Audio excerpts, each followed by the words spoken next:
She was on a dead-end date, smiling politely at a man who never once noticed her hands were trembling under the table. Then, the most feared man in Chicago pulled up a chair beside her and said, "Leave. She's with me." But this is not just a story about a mafia boss claiming a woman in a restaurant. It is about the ache of loving someone who never chose you, the courage it takes to walk away, and the danger of believing a powerful man when he finally says he was wrong. Picture the room: candlelight, expensive wine, quiet music, and one woman trying to pretend her past doesn't still own her heart. Stay until the end, because this story asks one question: can love still be real after it arrives too late? Like the video and comment where you're watching from. That question had followed Nora Bennett long before Adrian Kane ever pulled up a chair in that restaurant. Before the candlelight. Before Preston Vale's nervous smile collapsed. Before the whole dining room went still under the weight of Adrian's voice. Before all of that, there had been a house by the lake. Adrian Kane's estate sat north of Chicago behind iron gates and old trees bent by winter wind. From the road, it looked less like a home and more like a secret the city had agreed not to speak about. Gray stone walls. Tall windows. A private drive that curved through snow-dusted grounds toward a front door most people only entered after being searched, invited, or warned. Nora used to arrive before sunrise. She liked that hour because the world had not yet started lying to itself. The sky was pale, the lake was dark, and the house still carried the heavy quiet of unfinished dreams. By 5:40 in the morning, the security team had already changed shifts. Men in black coats stood near the gates with gloved hands and watchful eyes. Engines hummed low in the cold. Somewhere near the garage, a radio murmured with police chatter that no one officially listened to. Nora walked through it all with a leather work bag on her shoulder and coffee warming her fingers. The guards knew her. They nodded without making conversation. Not because they disliked her. Because everyone around Adrian Kane learned quickly that silence had value. Inside the estate was warm, but never soft. Marble floors gleamed beneath gold light. Dark wood lined the halls. Expensive paintings watched from the walls like judges who had already made up their minds. The place smelled faintly of leather cedar coffee and power. Nora moved through it as if she belonged to the rhythm of the house itself. She knew which hallway lights flickered in storms. She knew which door to the east wing needed a gentle push near the handle. She knew the silver drawer in the dining room stuck if the humidity rose. She knew the flowers Adrian disliked, though he had never told her why. She knew not to place lilies in the foyer because one morning months earlier he had stopped walking for half a second when he smelled them. No one else had noticed. Nora had. That was her curse. She noticed everything. She was not a maid, not exactly. Her official title was private house manager, though that never seemed to cover the whole truth. She organized rooms, handled vendors, managed staff schedules, prepared spaces for meetings that were never called meetings, and made sure the estate looked calm no matter how much danger passed through it. If the Kane house was a body, Nora kept the blood moving. She entered the kitchen and hung her coat on the same hook she always used. The morning staff had not arrived yet except for Rose, the assistant cook, who was quietly slicing fruit near the island. Rose glanced up. "You're early again." Nora set her bag down. "So are you." "Couldn't sleep. That makes two of us." Rose looked toward the far hall where Adrian's office waited behind a closed door. "He's already awake." Nora did not ask how Rose knew. Everyone knew when Adrian Kane was awake. The house changed around him. Nora washed her hands, rolled up her sleeves, and reached for the gray mug on the second shelf. It had a tiny chip near the handle. Any other mug in the cabinet cost more than Nora's monthly rent, but Adrian used that one every morning. Black coffee, strong, no sugar, no cream. The machine hissed softly. Steam rose into the air. Nora waited, watching the surface darken, counting under her breath. Not too hot, never too cold.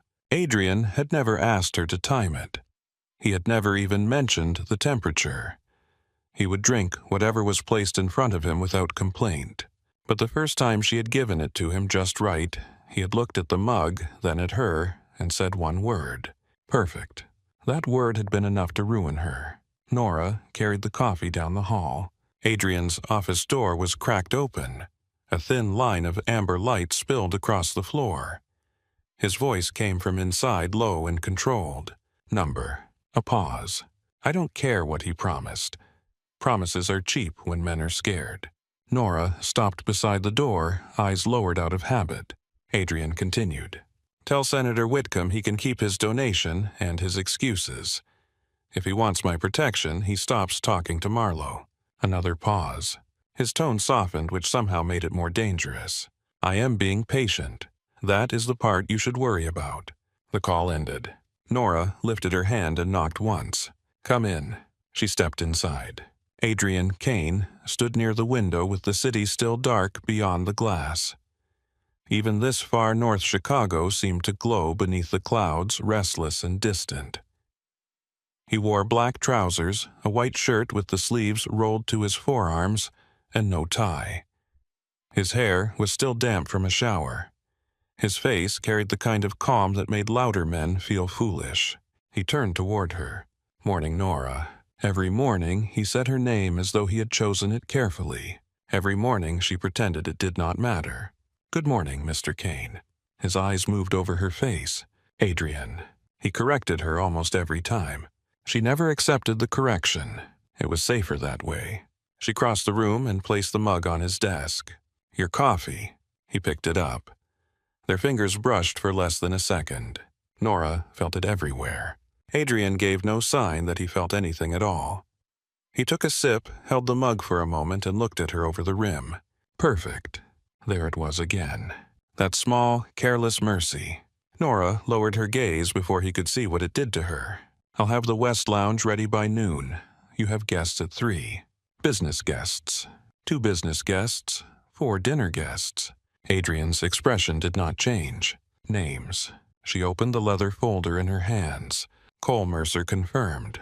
Daniel Voss confirmed. Senator Whitcomb declined, though his assistant called twice after midnight. For dinner, Vanessa Hart, Camille Rhodes, Elise Monroe, and a woman named Tessa Bell. She did not look up when she said the women's names. She did not have to. The silence gave her enough. Adrian walked back to the desk and set the coffee down. Cancel Tessa.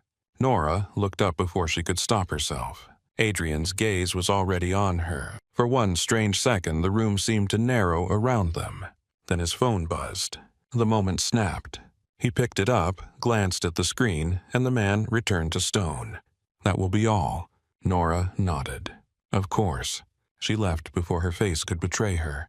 Out in the hallway, she pressed her fingers briefly against her palm, where his skin had touched hers. It was foolish. She knew it was foolish.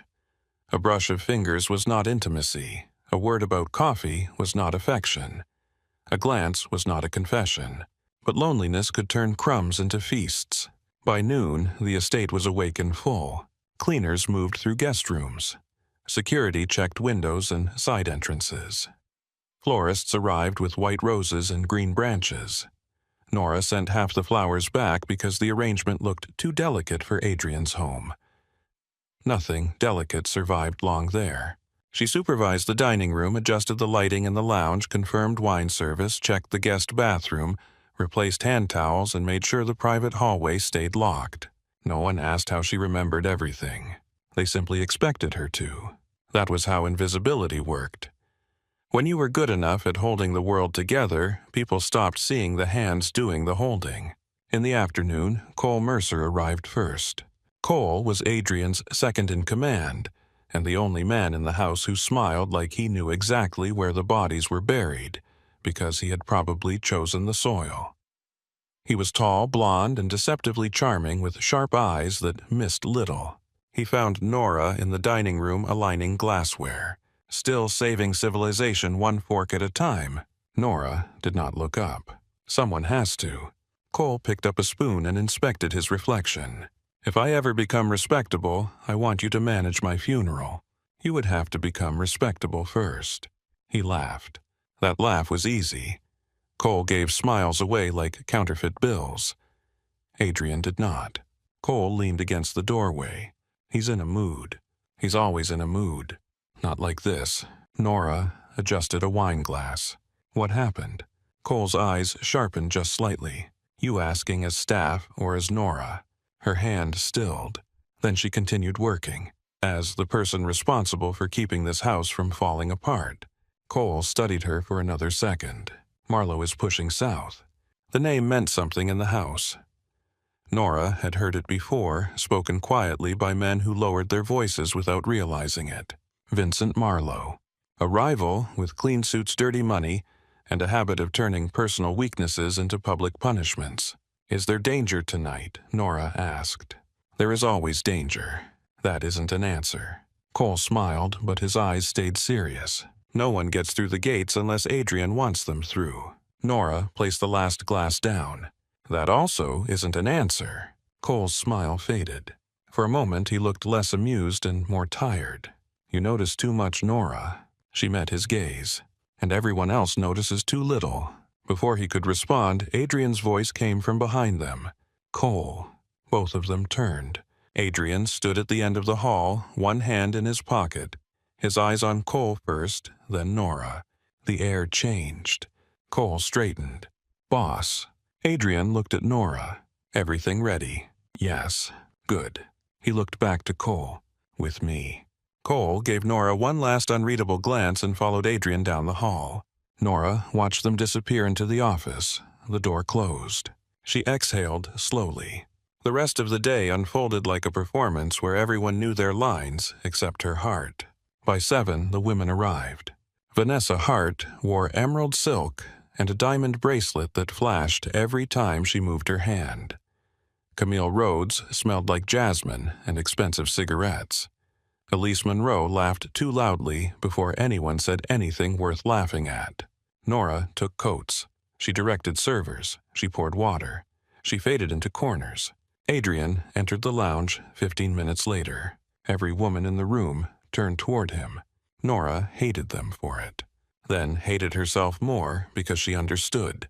Adrian Kane did not enter rooms like ordinary men. He changed their center. Conversations bent toward him. Postures adjusted. People became more careful, more beautiful, more false. Vanessa touched his arm when she greeted him. Adrian allowed it. Camille leaned close to say something near his ear. Adrian listened. Elise laughed and placed one red-painted hand on his chest. Adrian did not step away. Nora stood near the bar with a tray of glasses and felt something inside her fold inward. It was not jealousy in the clean, dramatic way people wrote about in books. It was smaller than that and uglier. It was the slow humiliation of knowing she had no claim, no right, no reason to hurt and hurting anyway. She moved to the kitchen. Rose saw her face. Oh, honey. Nora set the tray down. Don't. I didn't say anything. Your face did. Rose turned back to the sink, giving her privacy disguised as work. Nora gripped the edge of the counter. From the lounge, laughter spilled through the open doorway. Adrian's voice followed low and amused. Nora closed her eyes. She had built a life around small signs. The way he said her name. The way his gaze sometimes lingered. The way he trusted her with the house. The way he never brought the same woman twice, as if none of them mattered enough to repeat. She had mistaken absence for possibility. Maybe he did not choose them because they meant nothing. Maybe that left room for someone who did. But watching Elise touch his chest made the truth too plain to escape. Adrian did not choose anyone, and Nora had been foolish enough to think being near him was different from being chosen by him. Later, after midnight, the guests left in a blur of perfume and silk. Their laughter faded down the front steps. Their lipstick remained on Crystal. Their perfume lingered in the cushions. One earring lay beneath a chair like evidence of a crime no one cared about. Nora cleaned the lounge alone. She picked up glasses one by one. A red print stained the rim of Adrian's glass. She stared at it for too long. Then she carried it to the kitchen and scrubbed until the mark disappeared. Her reflection in the dark window looked pale and tired. When she returned to the lounge, Adrian was there. He stood near the fireplace, jacket off sleeves, rolled a drink untouched in his hand. Nora stopped. "I thought everyone had gone." "They have." She nodded and reached for the last tray. Adrian watched her. "You've been quiet tonight." Nora almost laughed. She was always quiet. He was only noticing because the room had emptied. "Just tired." His gaze narrowed slightly. "You should rest." It was such a simple sentence, almost kind, and it hurt worse than neglect. Because kindness from a man who would never love her felt like rain in a desert she was trying to leave. "I will," she said. Adrian set his glass down. "Nora." She looked at him because she had never learned how not to. His expression was unreadable. For a breath, she thought he might say something real, something dangerous, something that would ruin her completely. Instead, he said, "Make sure the west gate is checked before morning." Cole mentioned a sensor issue. The hope died so quietly she almost respected it. "Yes, Mr. Kane." Something flickered across his face when she used the formal name, but he let her go. Nora walked out of the lounge with the tray in her hands, and the final piece of her heart breaking cleanly in two. Her room sat at the back of the property, in the smaller staff wing where the ceilings were lower and the windows faced the service drive. It was not unpleasant. Adrian paid well. The room was warm, private, and quiet. She had a narrow bed, a small desk, a closet, and a view of the winter trees. For a long time she sat on the edge of the bed without turning on the light. Her phone glowed beside her. A message from Maya waited on the screen. "You still alive in that castle?" Nora stared at it, then typed, "Barely." Maya responded quickly. "One day that man is going to look up and realize you were the whole damn house." Nora's eyes burned. She typed back, "I can't wait for that." She placed the phone face down. Then she stood. There was no dramatic crying, no throwing things, no midnight confession. Pain did not always arrive as a storm. Sometimes it arrived as clarity. She packed one suitcase, work clothes, 2 sweaters, a framed photo of her mother, a small jewelry box, the paperback novel she had been pretending to read for 6 months. Then she went to Adrian's office. The house was asleep around her, though sleep never fully touched that place. Cameras watched the halls. Security moved beyond the windows. Somewhere deep in the estate, men were still awake, still guarding, still planning for dangers Nora would never be told about. Adrian's office was empty. His desk lamp glowed. The gray mug sat exactly where he had left it. Nora looked at it for a long moment. Then she opened a drawer, took out a sheet of thick ivory paper, and wrote with a hand steadier than she felt, "Mr. Kane, thank you for the opportunity to work in your home. I am resigning from my position effective immediately. I wish you continued success. Nora Bennett." 3 sentences. Clean, professional, bloodless. A lie in perfect handwriting. She folded the paper once and placed it in the center of his desk. Her fingers hovered over the page. She wanted to add something. Anything. "I loved you. I waited. You never saw me. But no." If she gave him her pain, he might hold it gently for 1 minute and then still not know what to do with it. That would destroy her more than leaving. So she gave him nothing but dignity. At the front door, the night guard rose from his chair. "Miss Bennett." Nora adjusted her grip on the suitcase. "I'm leaving." His eyes moved to the bag. "At this hour?" "Yes." "Does Mr. Kane know?" Nora looked toward the dark hall leading to Adrian's office. "He will." The guard hesitated. "I can call a car." "No, thank you. It's cold." "I know." He opened the door because he had no reason not to. Winter air entered the house sharp and clean. Nora stepped outside. The estate rose behind her, lit from within, beautiful and merciless. She walked down the front steps and did not look back until she reached the gate. Only once. The house stood against the dark like a king who had lost nothing. Nora tightened her coat around herself. Then she turned away. The first weeks after leaving felt strange, as if her body had walked out before her heart understood the address had changed. She rented a small apartment in Logan Square above a bakery that made the whole building smell like sugar before dawn. The floors creaked. The radiator hissed at night. The kitchen cabinets did not close properly. The bathroom mirror had a crack in one corner. It was the most peaceful place she had ever lived. No guards at the gate. No black cars idling outside. No women leaving perfume behind in rooms she had to restore. No Adrian. That last part was both mercy and punishment. Nora found work at a boutique interior design firm run by a woman named Helen Price, who wore linen pants in winter and spoke about color palettes like they were moral convictions.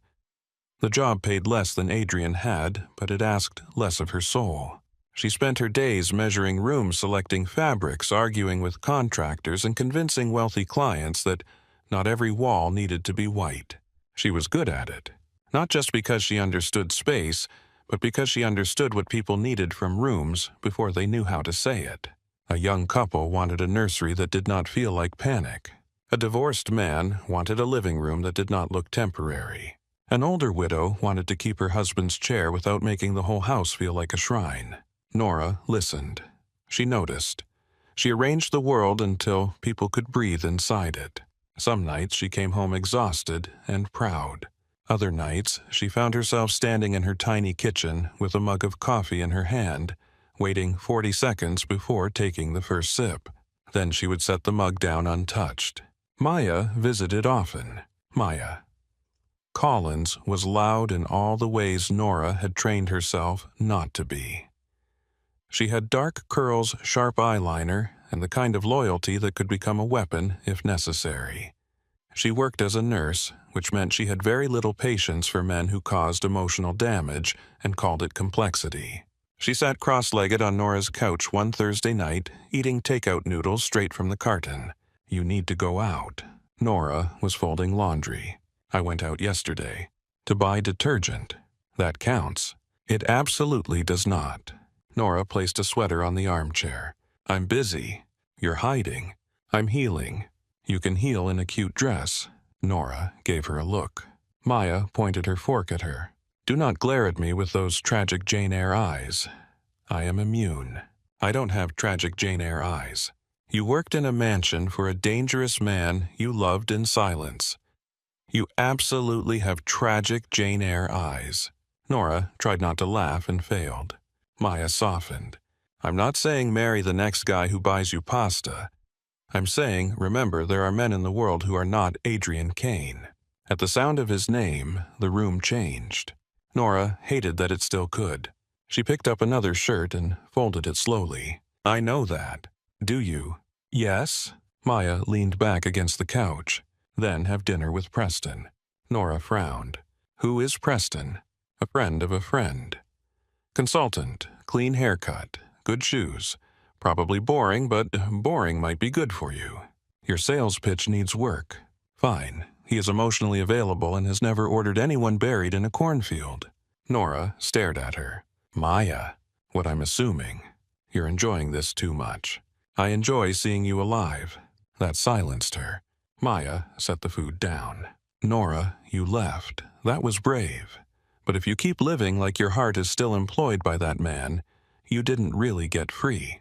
Nora looked toward the window. Outside, the city moved in streaks of red and white light. Ordinary people walked ordinary dogs. Someone laughed on the sidewalk below. A siren wailed far away and faded into traffic. A normal life was happening around her. She wanted to belong to it. "Just dinner?" Nora asked. Maya smiled carefully like she knew she had won, but did not want to scare her.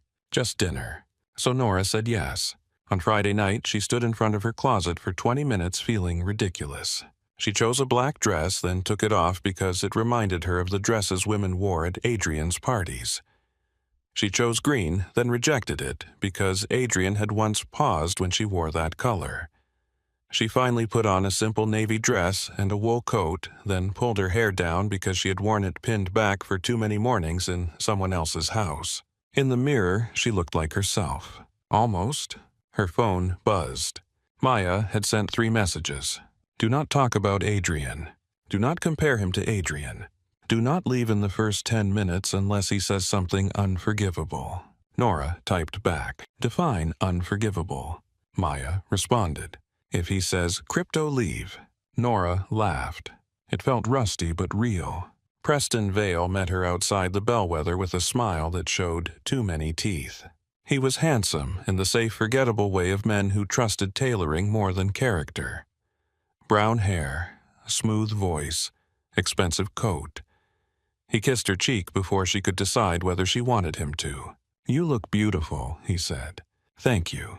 I took the liberty of getting us a table by the window." Nora smiled politely. "That's nice." Inside, the restaurant glowed like a promise made by people who could afford to break them.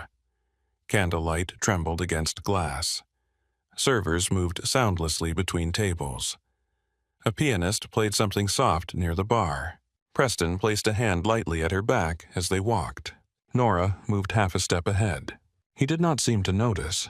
At the table, he ordered wine without asking what she liked. He spoke about market trends, private equity, and a friend who knew a city alderman. Nora nodded, smiled, and wondered how long dinner had to last before leaving became socially acceptable. Still, she tried. She asked about his work. He answered for 12 minutes. She asked about his family. He gave her a polished story about summers in Lake Geneva and a father who believed in discipline. He asked where she worked now, and when she told him, his interest sharpened for the first time all night. "Interior design. That's interesting. Didn't Maya say you used to manage private homes?" Nora lifted her glass. "One private home. Anyone notable?" Her fingers tightened around the stem. "Just a client." Preston smiled. "Come on, this is Chicago. Everyone notable knows everyone dangerous." Nora set the glass down. "What makes you say dangerous?" He laughed lightly. Figure of speech. But his eyes stayed too attentive. Something cold moved through Nora's stomach. She told herself she was being paranoid. Adrian's world had taught her to see shadows everywhere. Preston was probably just awkward. Just curious. Just boring in a slightly invasive way. The waiter arrived with the wine. Preston tasted it and approved it with an air of performance. Nora watched the candle flame bend in the draft from the front door. For a moment, she smelled cedar and black coffee. Impossible. She looked up. Across the room, a server had stopped walking. The bartender lowered a bottle. A man at the next table went silent in the middle of a sentence. Nora did not turn right away. She knew before she saw him. Some people entered a room. Adrian Kane arrived like consequence. A chair moved beside her. Smooth, certain, terribly familiar. Adrian sat down as if the world had made space for him long before he asked. His coat was dark. His jaw was set. His eyes moved once over Nora's face, checking for something she hated him for still knowing how to search for. Then he looked at Preston. "Leave." The word was quiet. The whole restaurant heard it anyway. And somewhere beneath Nora's anger, beneath the shock and the humiliation and the old ache tearing open in her chest, one thought rose with terrifying clarity. Adrian Kane had finally looked up, and he was too late. He had been too late for 3 months. Adrian Kane did not understand that at first. In the beginning, Nora Bennett's absence seemed like an inconvenience, the kind of disruption a house like his could absorb. People left. Staff changed. New hands learned old routines. The estate had survived arrests, betrayals, funerals, raids, and winter storms that beat against the windows like fists. One woman leaving should not have changed the temperature of every room, but it did. The morning after Nora resigned, Adrian found her letter in the center of his desk. The paper was folded once. Precise, clean, controlled. Just like her. He read it, standing by the window, coffee cooling untouched behind him. "Mr. Kane, thank you for the opportunity to work in your home.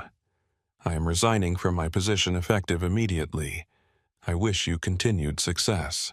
Nora Bennett." That was all. No complaint, no accusation, no explanation. Adrian stared at the final line longer than necessary. Her name looked different in ink. Too final, too distant. As if the woman who had moved through his home for nearly 2 years had reduced herself to 12 letters and walked out before dawn. He set the letter down, then picked it up again. He told himself there was nothing to solve. Nora had quit. She had a right to quit. She owed him no confession, no reason, no dramatic farewell. He had always respected clean endings. This one did not feel clean. It felt like a door had closed somewhere inside the house and no one else had heard it. That morning, someone brought him coffee in a white porcelain cup. He looked at it. "Where is the gray mug?" The young staff member froze. "I'm sorry, sir." The gray mug. Chipped handle. "I can find it." Adrian said nothing. The man returned 3 minutes later with the correct mug filled to the brim. Adrian lifted it and took one sip. Too hot. Not wrong enough to complain about. Not right enough to ignore. He placed it down. "You can go." The man left quickly. Adrian stood alone in the kitchen staring at the dark surface of the coffee, as if it had betrayed him. Nora always waited. He had never noticed that she waited until she was gone. That realization irritated him. Then it followed him. By the third day, the estate had adjusted on paper. Staff schedules were rewritten. Vendors were contacted. Rose took over the morning kitchen rotation. A new house manager, a competent woman named Lydia Cross, arrived with references and a steady voice. She was efficient, professional, respectful. Adrian disliked nothing about her. That somehow made it worse. Lydia organized the dining room beautifully, but the room felt staged instead of ready. She replaced the flowers with orchids expensive and white, and Adrian stood in the foyer for almost a full minute before he realized what bothered him. Nora would not have used orchids in winter.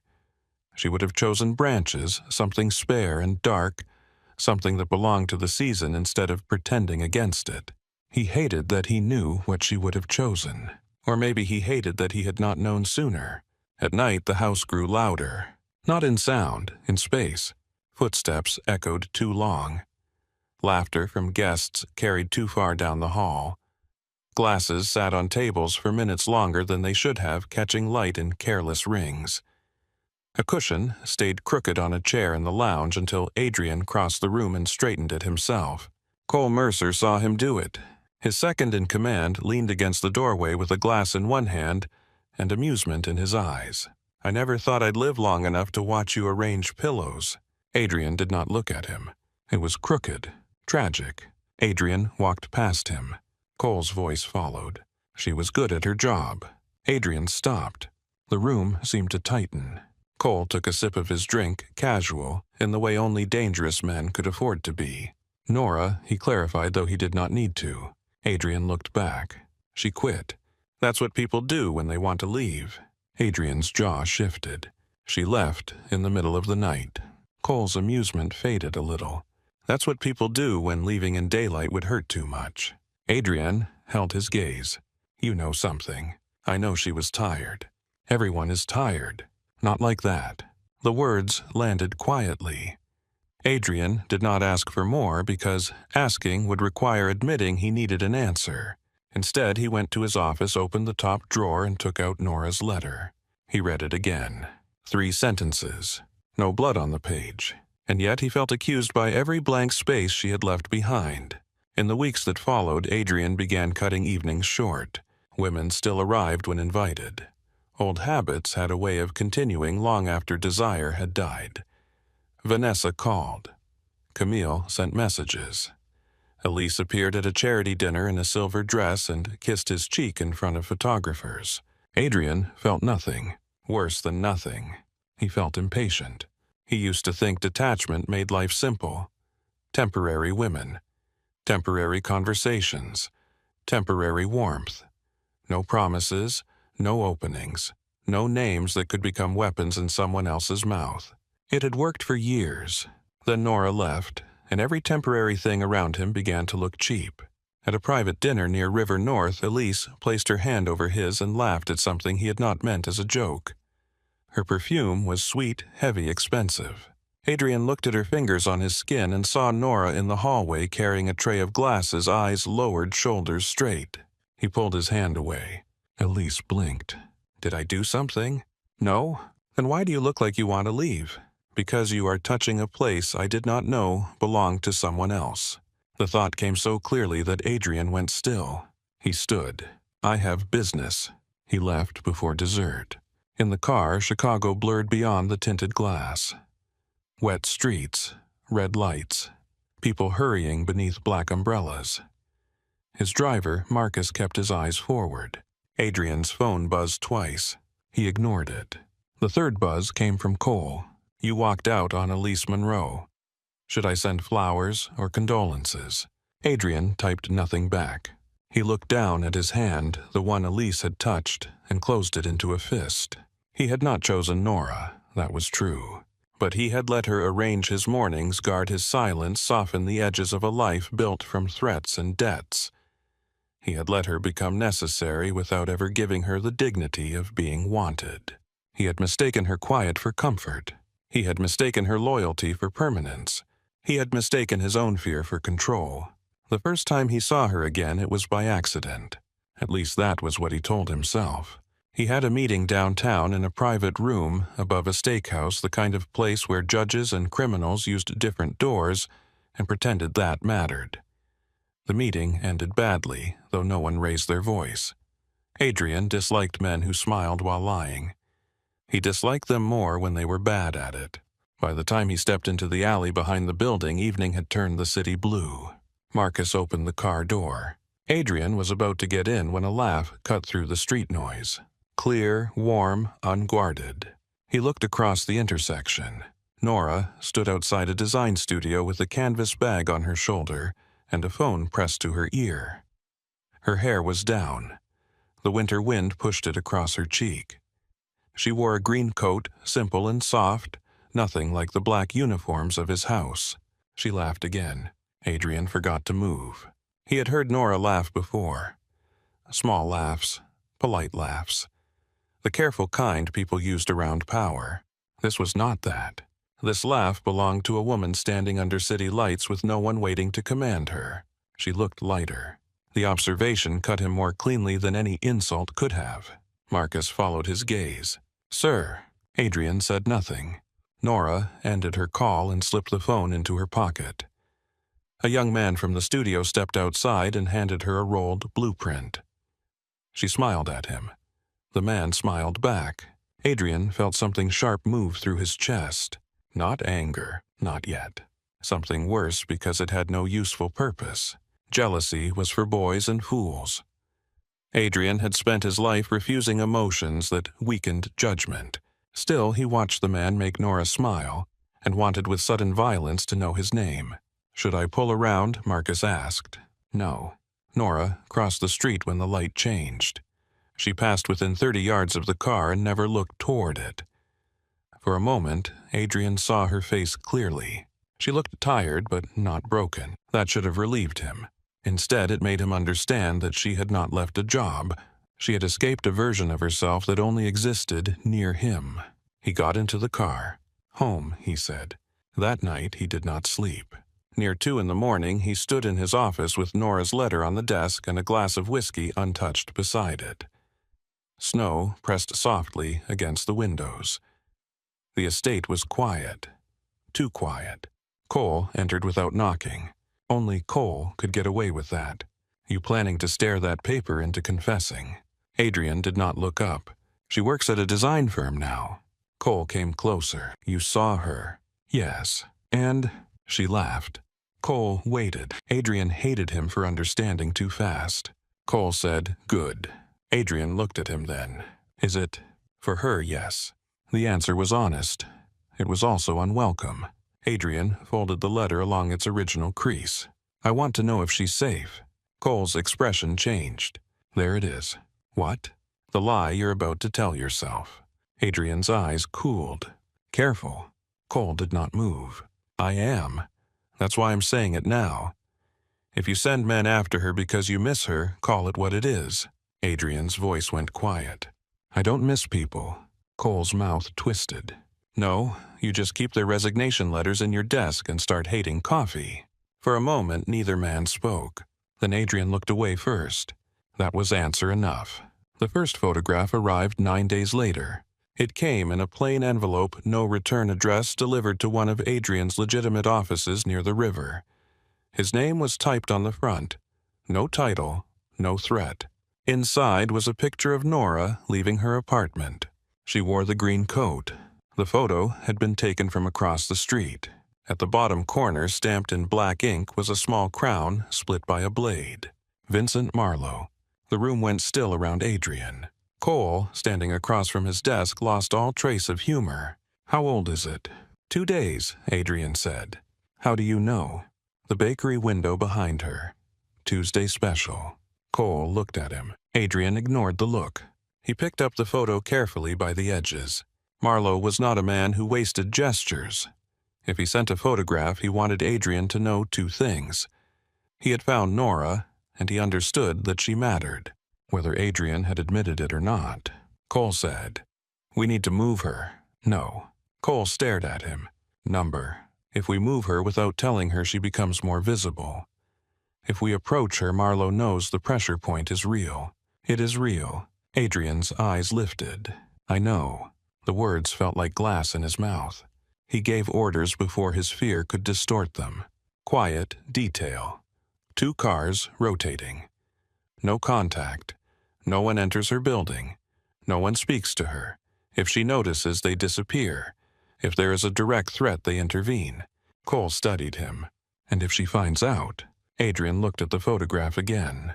"She'll hate me." "She may already." Adrian's face did not change. "No, if she hated me, the letter would have been longer." Cole said nothing. That was when the watching began. Adrian did not sit outside her apartment himself. He did not follow her through grocery stores or stand beneath her windows like a man in some cheap tragedy. He received reports because Marlowe had made Nora part of a game she had never agreed to play. But every report became a punishment. Nora left for work at 8:12. Nora bought tulips from a street vendor. Nora had lunch with a woman matching Maya Collins. Nora walked home alone after dark phone and hand keys threaded between her fingers. Nora smiled more on Thursdays. That detail stayed with him. On Thursday, she had dinner with Maya. One evening, Cole tossed a folder onto Adrian's desk. "You need to see this." Inside was Preston Vale. Consultant. Private equity. Clean records if no one looked closely. Too many meetings with companies Marlowe controlled through shells. A recent lunch with a man named Victor Sloan, one of Marlowe's collectors. 3 calls to a woman who worked at Nora's design firm. Adrian read the file once, then again. Cole said, "He asked about her time at your estate." Adrian's fingers stilled on the page. "How?" Carefully. Social questions. Did she work for anyone interesting? Did she leave on good terms? Did she know how the house was staffed? Adrian closed the folder. The room seemed to lose warmth. Where is he now? Scheduled for dinner tomorrow night. With Nora? Yes. Adrian stood. Cole watched him with caution. "What are you going to do?" "Nothing." Cole's eyebrows lifted. "Nothing. If I move before I know his purpose, Marlowe learns what he wants to learn. And if he hurts her..." Adrian's gaze sharpened. "He won't." The words were calm, but Cole took one step back anyway. The next evening, Adrian told himself he was going to the Bellwether only to observe. He sat in the car across from the restaurant for 12 minutes, watching couples enter under the warm gold awning. Snow melted on the curb. Steam rose from sewer grates. Chicago moved around him indifferent and alive. Marcus kept the engine running. Cole sat beside Adrian in the back seat silent until silence became useless. "You know, this is a bad idea." Adrian looked through the window. "Yes." "Still going in?" "Yes." "Because of Marlowe." Adrian did not answer. Cole sighed. "Right." Inside the restaurant, Adrian spotted her immediately. Nora sat near the window in a navy dress, her hair loose over her shoulders. Candlelight touched her face. Preston sat across from her, leaning too far forward, smiling too much. Nora smiled back. Not real. Adrian knew that smile. He had seen it in his own lounge in his own halls on nights when she carried pain like a tray no one offered to take from her hands. Preston said something. Nora's fingers tightened around her glass. Then Preston reached across the table, his hand landing near hers. Not touching. Close enough. Adrian's restraint, the thing he had spent his life sharpening, failed in one clean instant. He crossed the restaurant. The room noticed him before Nora did. Good. Let them notice. Let Preston understand. Adrian pulled out the empty chair beside Nora and sat down. Preston looked confused for 1 second, then irritated. Nora went still. Adrian looked at the man who had been sent to measure her usefulness. Leave. Preston's face changed. A flash of recognition quickly hidden. There it was. Adrian had been right. He hated that being right did not make him less guilty. Nora turned toward him, anger already rising in her eyes. She looked beautiful when she was angry. Alive, untouchable, and not his. Especially not his. Preston tried to laugh. Who the hell are you? Adrian held his gaze. The man telling you to leave while you still can. The restaurant held its breath. Preston swallowed. He looked at Nora, then back at Adrian, calculating whether pride was worth pain. It was not. He stood, muttered something useless, and left. Adrian watched him go. Then he looked at Nora. Whatever relief he felt died under the look on her face. You don't get to do that, she said. Her voice was low, steady, shaking only at the edges. Adrian knew with sudden clarity that he had protected her in the one way most likely to wound her. He had stepped between her and danger, but he had done it like a man claiming territory, like his father would have. The thought sickened him. I know, he said, but knowing was not enough. Nora left the table, then the restaurant, then him. This time he followed only as far as the sidewalk. The city cold wrapped around them. Nora stood under the spill of restaurant-light cheeks, flushed eyes bright with fury, and something older than fury. You embarrassed me. Yes. You scared him. Yes. You acted like I belonged to you. Adrian forced himself to remain still. Yes. She stared at him as if she wanted him to deny it, as if denial would make leaving easier. He gave her the only thing he had never given her enough of. Truth. I was wrong. The words changed her face for half a breath. Then pain covered the surprise. You were wrong 3 months ago. The sentence struck harder than a blade because it entered cleanly and stayed. Adrian said nothing. Nora looked away toward the street, toward the black cars, toward the life he had dragged behind him like a shadow. You let me leave. His voice came rougher than he intended. I thought letting you go was respect. She laughed once. No humor in it. No. It was indifference. There were men Adrian had killed for less than that word.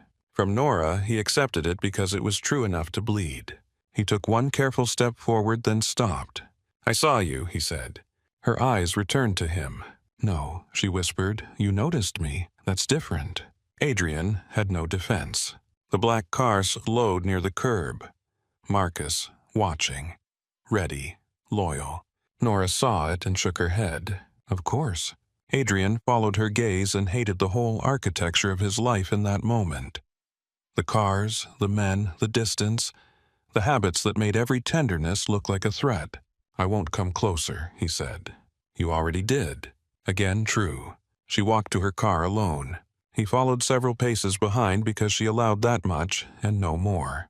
At the driver's side door she stopped without turning. Why now? Adrian looked at her back, at the rigid line of her shoulders, at the woman who had once known the temperature of his coffee and had learned to stop waiting for the temperature of his heart to change. He could have said Marlowe. He could have said Preston. He could have said danger strategy timing. All of that was true. None of it was the whole truth. Because I saw you sitting across from another man, he said quietly, and for the first time I understood that my silence had not kept you near me. It had taught you how to live without me. Nora turned. Her face was pale in the streetlight. You don't get to be jealous. I know.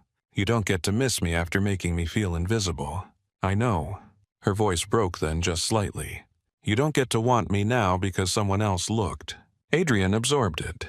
Every word. Every wound he had earned. No, he said.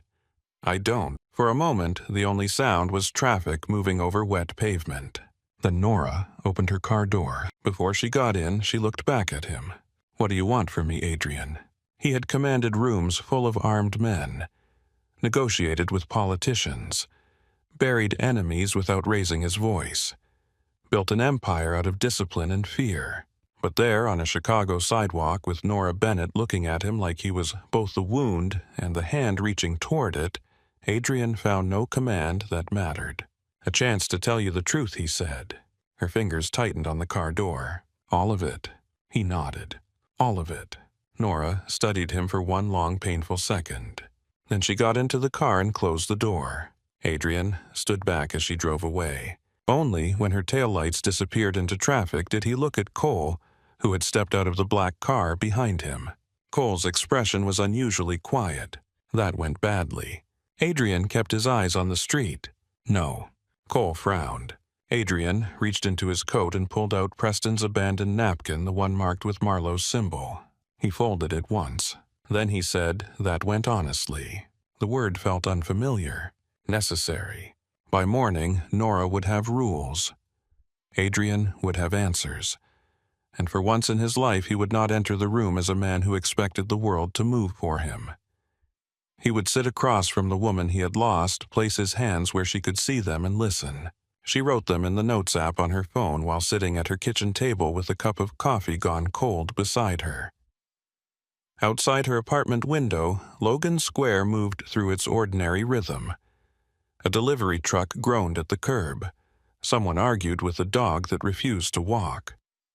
The bakery downstairs sent warm sugar and butter into the stairwell like the world had not split open the night before. Nora stared at the words on her screen. Public place. No private room. No bodyguards at the table. No threats. No touching unless I allow it. No deciding what I need to know. No lies. She read them twice, then added one more. No calling me yours. Her thumb hovered over that last line. It should have made her angry. It did make her angry. But underneath the anger was a bruise she did not want to press.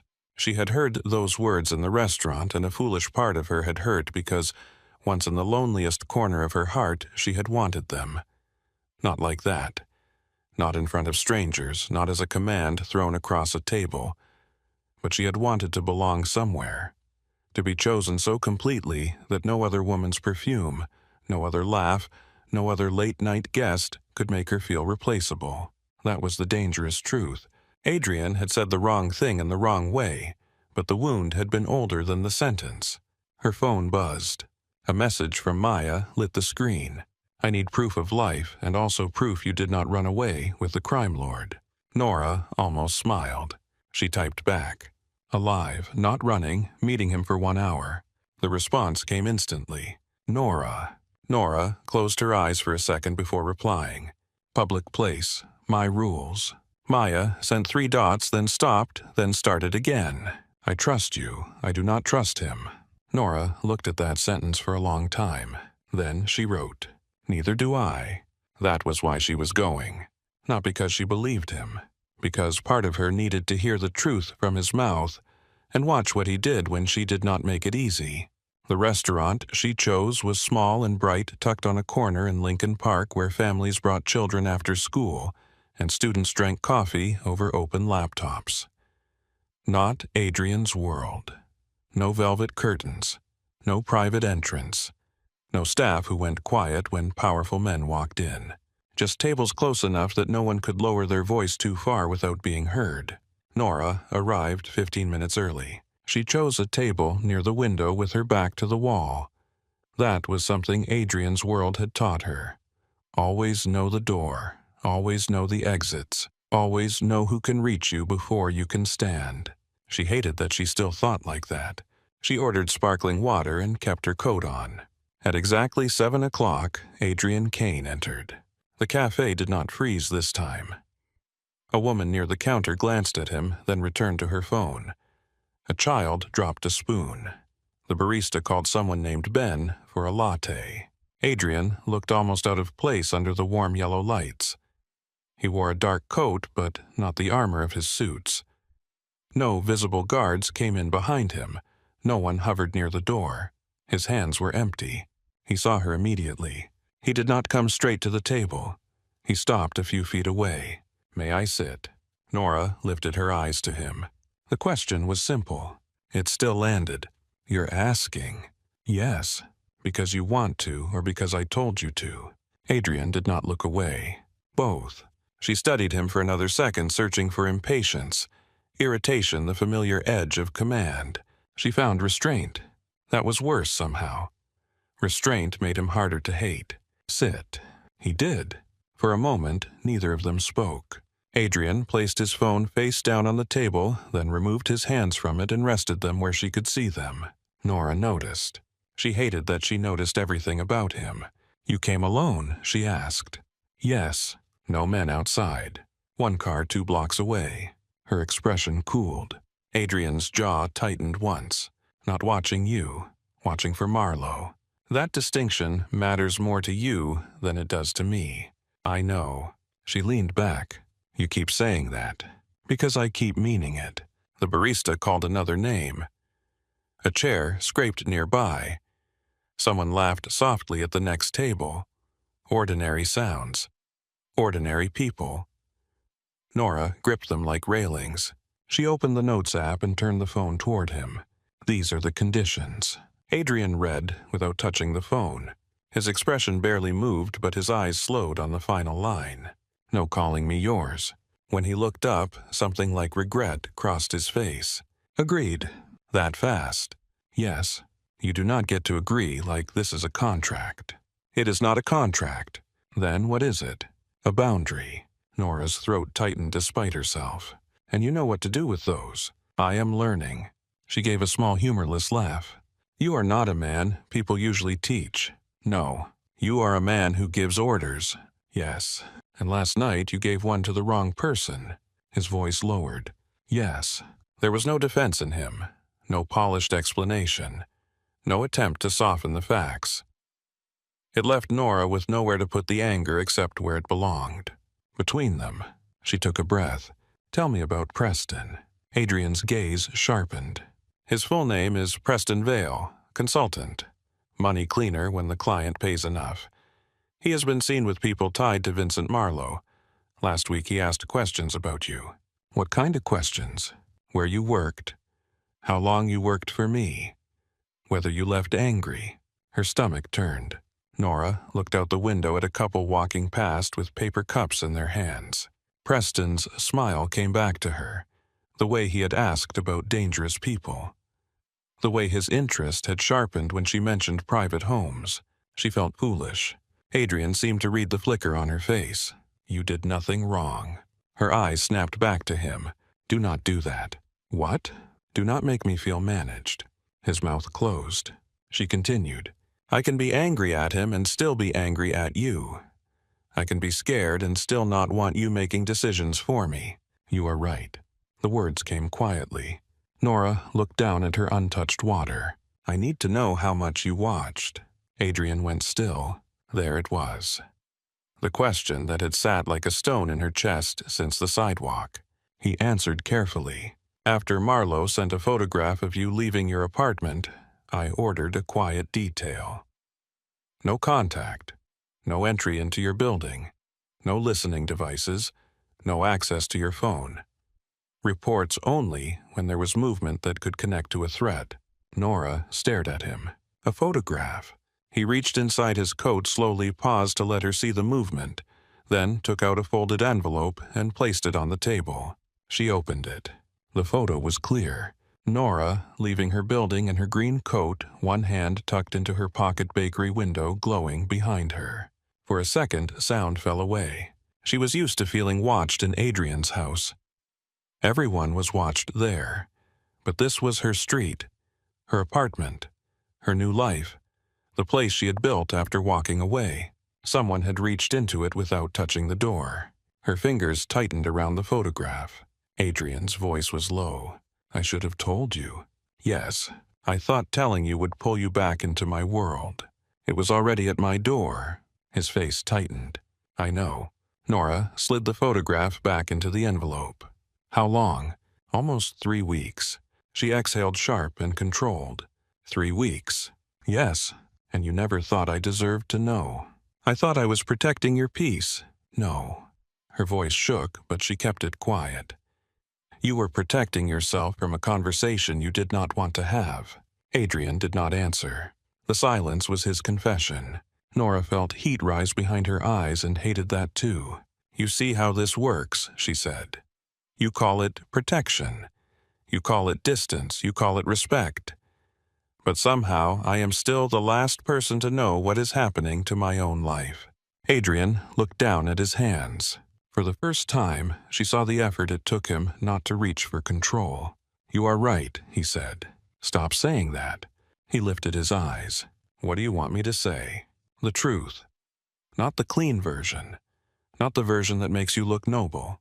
A long pause stretched across the table. Then Adrian spoke. "I was afraid if I came to you, you would ask why I cared." Nora's breath caught, and I did not know how to answer without admitting I had cared too late. The cafe moved around them. Cups clinked. Milk steamed. Someone near the counter complained about parking. Life continued rude and ordinary. Nora looked at him, really looked at him. Adrian Kane had always seemed carved from control. Even when blood was on his cuff or danger stood in his hallway, he carried himself like emotion was a language other people needed because they lacked discipline. Now he looked tired. Not weak, never weak, but human in a way that made the old ache inside her turn over. "You cared too late," she said. "Yes." "You let me leave." "Yes." "Why?" His throat moved once. "Because I thought letting you go was the one decent thing I could do." Nora laughed softly, but there was no joy in it. "You keep saying that like I left because I wanted a new job." Adrian's eyes stayed on hers. "Tell me why you left." "You know why." "I know pieces. I want to hear it from you." She shook her head. "No. You do not get to turn my pain into your confession scene. That is not what I'm trying to do." "What are you trying to do?" "Listen." The word sat there between them, small, impossible. Nora wanted to reject it. She wanted to stand up, walk out, and leave him with the bill and all the words he had failed to say months ago. Instead, she heard herself speak. "I loved you in a house where I had to clean up after women you did not even remember." Adrian's face went still. Nora kept going because if she stopped, she would never start again. "I knew your coffee temperature. I knew which flowers made you go quiet. I knew when your meetings went badly before anyone else could tell. I knew when not to speak. I knew how to make your house feel calm. And for a while I thought that meant I mattered." "You did." "No," she said sharper than she intended. "I was useful. There is a difference." Adrian's eyes darkened, but he said nothing. "Good." She needed him silent. "I stayed because I kept thinking maybe one day you would look at me and realize I was not part of the furniture. Maybe you would stop bringing women into rooms I had prepared. Maybe you would ask me why I looked tired. Maybe you would say my name like it meant something outside your schedule." Her voice softened. "And then one night you asked me to check the west gate after I had just spent 2 hours cleaning lipstick off your glasses." Adrian closed his eyes briefly. When he opened them, something had broken open behind the control. "I remember that night." Nora gave a bitter smile. "Of course you remember the gate." "No," he said. "I remember your face when I said it." She froze.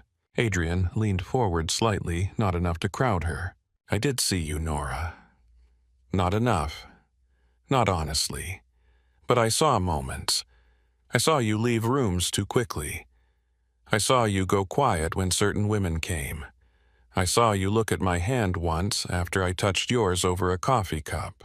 Her heart slammed hard against her ribs. "Then why did you do nothing?" His answer came low. "Because wanting you felt dangerous." Nora stared at him. "Dangerous for who?" "For you, for me, for anyone Marlowe or men like him could use."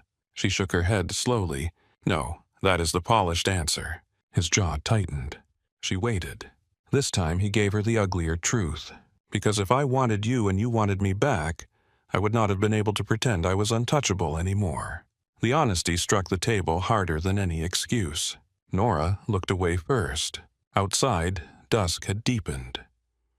The window reflected them faintly, 2 shadows facing each other across a small table that did not belong to his world or hers. She whispered, "So you made me feel alone because you were scared." "Yes." The word should have angered her. It did, but it also settled something. There was no victory in hearing the truth from a man who had arrived late to his own heart. Adrian's voice changed. My mother was used against my father. Nora looked back at him. He did not speak like a man asking for pity. He spoke like he was placing a weapon on the table and stepping away from it. I was 12. My father thought love meant locking her behind gates, surrounding her with men, deciding where she went, who she saw, what she knew. He called it protection. She called it a beautiful prison. Nora's anger faltered, not gone, but altered. What happened to her? Adrian's eyes lowered. She died trying to leave. The words were quiet enough that only Nora could hear them. The cafe sound seemed distant now. I learned the wrong lesson, he said. I thought if I never chose anyone, no one could be used against me. I thought distance was mercy. I thought silence was control. And women. Temporary. Easy. Nothing anyone could hold over me. Nora swallowed. And me. His gaze lifted to hers. You were not temporary. That was the problem. Her chest hurt. She hated him a little for saying it beautifully. She hated herself more for needing to hear it. You let me hurt alone, she said. I did. You do not get to undo that with one conversation. I know. This time she let him say it. They sat until the lights outside turned blue and the cafe began to empty. Neither of them ordered food. The water sweated untouched on the table. Nora felt wrung out, hollowed, but strangely steady. At 8 o'clock, Adrian looked at his watch, then turned it face down. Your hour is over. Nora glanced at the clock above the counter. It was over 20 minutes ago. I know. You did not say anything. I said no pressure. She studied him. And if I get up now, I walk you to your car if you want. I stay here if you do not. And if I ask for the Marlowe file, I give it to you. All of it. All of it. No editing to protect my feelings. Number. She believed him enough to be frightened by it. Nora stood. Adrian stood only after she did. Outside, the evening air was cold enough to sting. The city glittered with headlights and wet pavement. They walked side by side, not touching. The space between them felt different from the space in the restaurant the night before. Less like a wall. More like a choice being respected. Her car waited half a block away. At the door, Nora stopped. This does not mean I forgive you. I know. It does not mean I trust you. I would not expect you to. It means I am willing to see whether your behavior can become louder than your regret. Adrian's expression shifted. Not a smile. Something deeper. Thank you. She opened the car door, then paused. And Adrian. Yes. If you ever say I am with you again, it better be because I said it first. For the first time that evening, warmth touched his eyes. Understood. Nora got into the car. Before she closed the door, he spoke again. May I send you the file tonight? She looked up at him. That one question, simple and practical, did more to steady her than any apology had. Yes. She closed the door. Adrian stepped back. He did not wait until she drove away like a guard. He turned first and walked back toward the cafe, giving her the small mercy of not being watched. Nora sat behind the wheel for a moment, hands resting on the leather. Her phone buzzed before she started the engine. A message from Adrian. The file is yours, no omissions. A second message arrived beneath it. I'm sorry I made you learn how to leave me. Nora closed her eyes. The anger was still there. So was the hurt. So was the fear.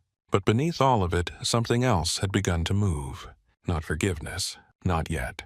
Something quieter. The dangerous possibility that Adrian Kane had finally stopped trying to own the room long enough to hear the woman standing in it. Nora did not open the file right away. She drove home through streets slick with winter rain, Adrian's words sitting beside her like a passenger she had not invited but could not ignore. I am sorry I made you learn how to leave me. The message glowed in her mind long after her phone went dark. By the time she reached her apartment, the bakery downstairs had closed. The windows were black, the sidewalk empty except for a woman in a red coat walking fast with her head down. Nora climbed the stairs slowly, each step giving her too much time to think. Inside, her apartment felt smaller than usual. Not unsafe, just small. She locked the door, then locked it again, because Adrian's world had taught her that one lock was only a suggestion. She dropped her keys into the blue ceramic bowl beside the door and stood there in the silence coat still on phone in her hand. The file waited in her messages. One attachment. No explanation. No pressure. She hated how much that mattered. Nora made tea she did not drink, sat at the kitchen table and opened it. Preston Vale's face appeared first. A professional headshot. Smooth hair. Confident smile. A man designed to look harmless in expensive rooms. Below it were dates, places' names, consulting contracts with shell companies, private dinners with men tied to Vincent Marlowe, phone records, photos from lobbies, parking garages, restaurants. One image showed Preston shaking hands with a broad-shouldered man Nora recognized from the restaurant file Adrian had attached beneath it. Victor Sloan, Marlowe's collector. Nora read the line twice. Collector sounded almost polite. The photos did not. There were pictures of Sloan outside a warehouse. Sloan beside a burned-out car. Sloan leaving a courthouse with 2 lawyers and no expression at all. Then came the notes about her. Preston had asked about her at the design firm. He had told one coworker he was interested in hiring her for a private home. He had asked another whether she was still connected to her former employer. He had asked Maya's friend if Nora was single, lonely, cautious, bitter. Nora pushed back from the table. The chair legs scraped the floor. Lonely. The word was buried in the report like a knife wrapped in paper. Not because it was untrue, because someone had been counting on it. She stood and paced the narrow kitchen, one hand pressed to her stomach. The apartment walls seemed too close. Her street, her job, her attempt at a life beyond Adrian had been watched, measured, and entered through the smallest crack. Not by Adrian, not only by Adrian. That made the anger complicated. It would have been easier if he had been the only villain in the room. Her phone buzzed. "Maya, did you get home?" Nora typed back. "Yes." A second later. "Are you okay?" Nora stared at the question. Then she wrote, "I do not know." Maya called immediately. Nora almost let it ring out, then answered. "Tell me," Maya said. No greeting, no soft entry. Nora closed her eyes. He sent the file. About boring finance guy. Preston. I refused to respect his name. Nora let out a weak laugh, but it broke in the middle. Maya's voice changed. "Nora, he was asking about me before the date. About Adrian's house. About whether I was angry when I left." Silence. Then Maya said very quietly, "I am coming over." "Number?" "Yes." "Maya, I'm tired. And I am furious. Those are compatible." Nora leaned against the counter. "I need a minute before someone else walks into my fear and tells me what to do with it." Maya went quiet. That was why Nora loved her. She could be loud, but she knew when to listen. "Okay," Maya said finally. "But you call me if anything changes." "I will." And Nora, yeah. Adrian being right about danger does not make him right about how he handled you. Nora looked toward the file on the table. "I know." "Good. Because men like that love when protection starts sounding like permission." After they hung up, Nora sat alone for a long time. The tea cooled. The file remained open. Adrian had not lied. That should have comforted her. It did not. Truth could still arrive late enough to bruise. The next morning, Nora went to work because normal life was sometimes the only wall between a woman and panic. Helen Price was arguing with a client over marble samples when Nora arrived. "Nora," Helen said, waving her over. "Please explain to Mrs. Halden that black stone in a north-facing kitchen is not moody. It is a cry for help." Mrs. Halden looked offended. Nora set down her bag, studied the samples, and said, "It depends on whether you want the room to feel dramatic or expensive." Mrs. Halden softened. "Can it be both?" Helen whispered, "Traitor."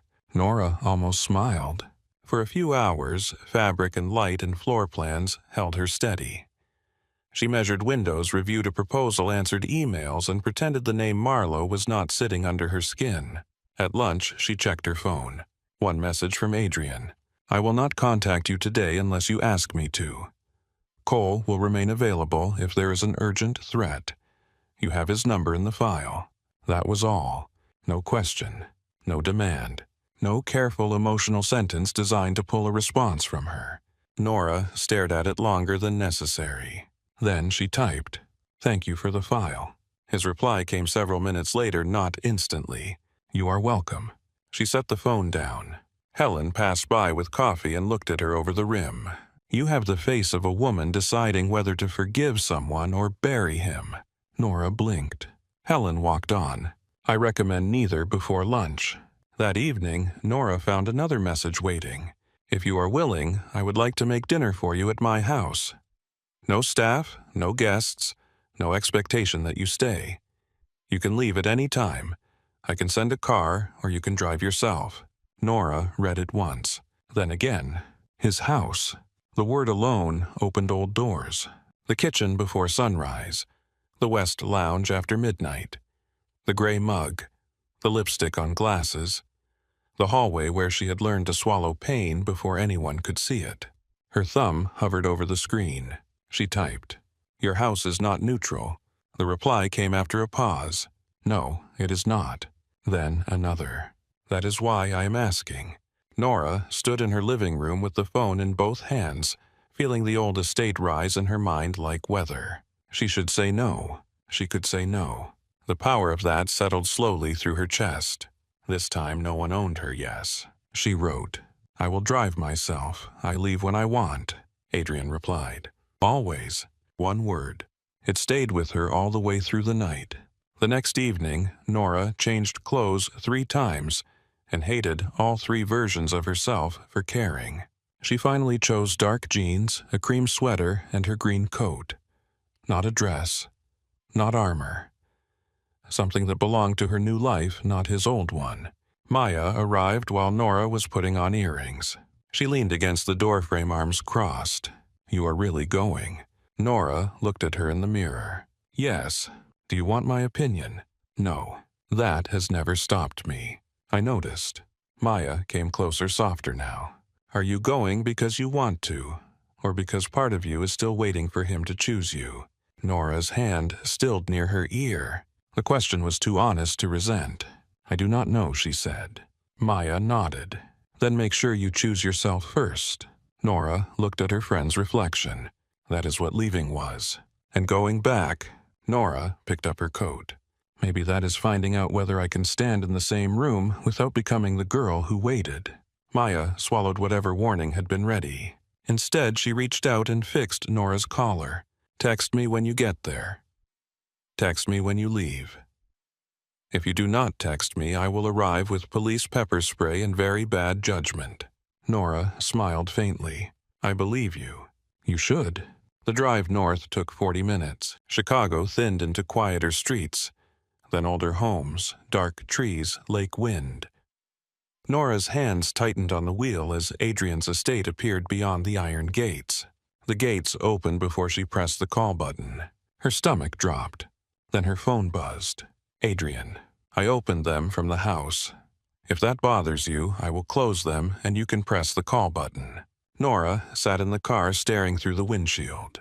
Then, despite herself, she laughed once. Small, unsteady, real. She typed, "Leave them open."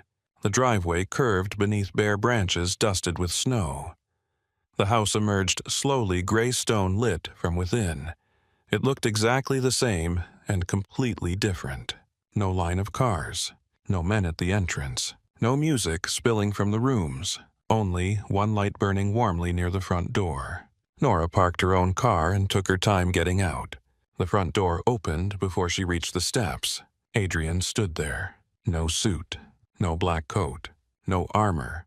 He wore dark jeans and a charcoal sweater with the sleeves pushed to his forearms. His hair looked as if he had run a hand through it too many times. He looked powerful still because power was not something Adrian could remove with clothing, but he also looked like a man who had been waiting and did not want to make the waiting obvious. "Hi," he said. Nora stopped 2 steps below him. "Hi." He moved back from the doorway. "Come in." She crossed the threshold. The scent reached her first. Garlic, lemon, warm bread, something slightly burned. Not perfume, not cigar smoke, not the polished cold of expensive guests. Food. The house was quiet enough that Nora could hear the soft hum of heating through the vents. She looked around. The foyer had changed. No orchids. No dramatic arrangements. A shallow bowl of winter branches sat on the entry table. Simple, bare, beautiful. Nora touched one branch lightly. You changed the flowers. I remembered you hated the orchids. She looked at him. I hated that they looked afraid of winter. Adrian's mouth curved. That was exactly what you said to the florist once. You heard that? Yes, of course he had. That was the cruelty of it. Adrian had heard so much and understood so little. He seemed to see the thought cross her face. I am sorry, he said quietly. Nora removed her coat. Do not apologize for every memory. We will never make it to dinner. A flicker of humor touched his eyes. Dinner may not survive anyway. She glanced toward the kitchen. You cooked. I attempted. You are all about legal wording lately. I have excellent lawyers. Her laugh came easier than expected. He took her coat only after she handed it to him. That mattered too. They walked to the kitchen side by side. Nora had spent hundreds of mornings there, but never like this. She had stood at the counter timing his coffee-checking grocery lists, directing staff arranging a world she did not get to belong to. Tonight, the lights were lower. 2 plates waited at the island. A pan sat on the stove. The bread was indeed slightly burned at one edge. Adrian saw her looking. I can order something. No, it may be safer. No, she said again, pulling out a stool. If I survived Preston's conversation, I can survive your chicken. He looked almost pleased. They ate at the island instead of the formal dining room. That choice loosened something in her. No long table, no silver service, no staff waiting in corners. Just 2 people, 2 plates, and a kitchen that had once held all the words she never said. The food was better than she expected. She told him so. Adrian narrowed his eyes. You sound surprised. I am trying to be gracious. You are failing. Then I am being honest. Better. Their knees brushed beneath the island. Both of them stilled. Nora looked down. Adrian did not move closer. He did not move away either. He waited, giving the moment back to her. Slowly, she let her knee remain where it was.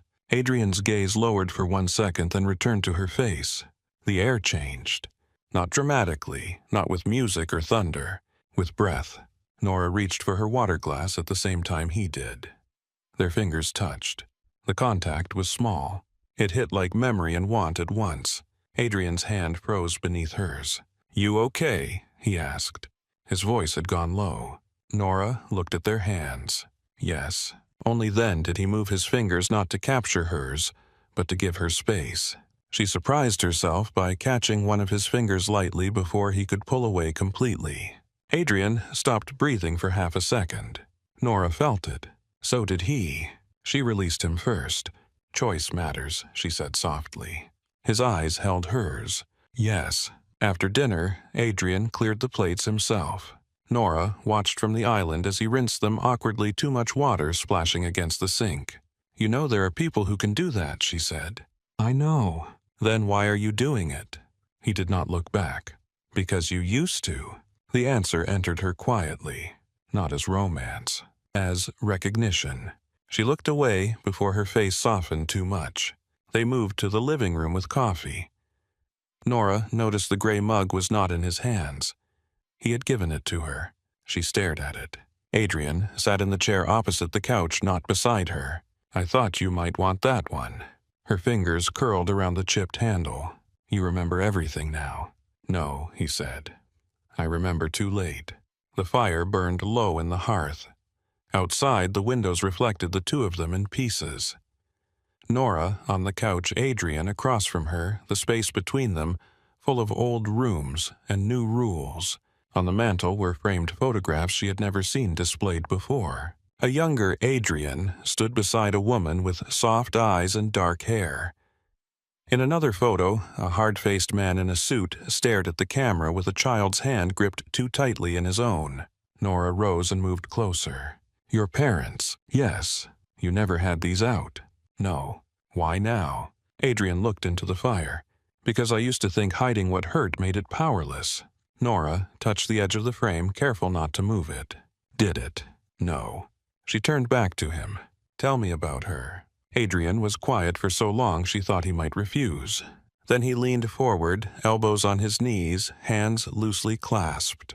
My mother's name was Elena. Nora sat again this time at the other end of the couch. Still not beside him, but closer. She was not from my father's world, Adrian said. She was a pianist. She met him at a benefit dinner back when he still knew how to pretend he was only a businessman. Did she know what he was? Eventually. Nora waited. Adrian's gaze stayed on the fire. She loved him anyway.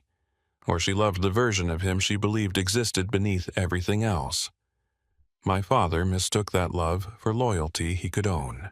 Nora's chest tightened. When the Marlowes started pushing into my father's territory, they looked for weaknesses. Money, men, roots, family.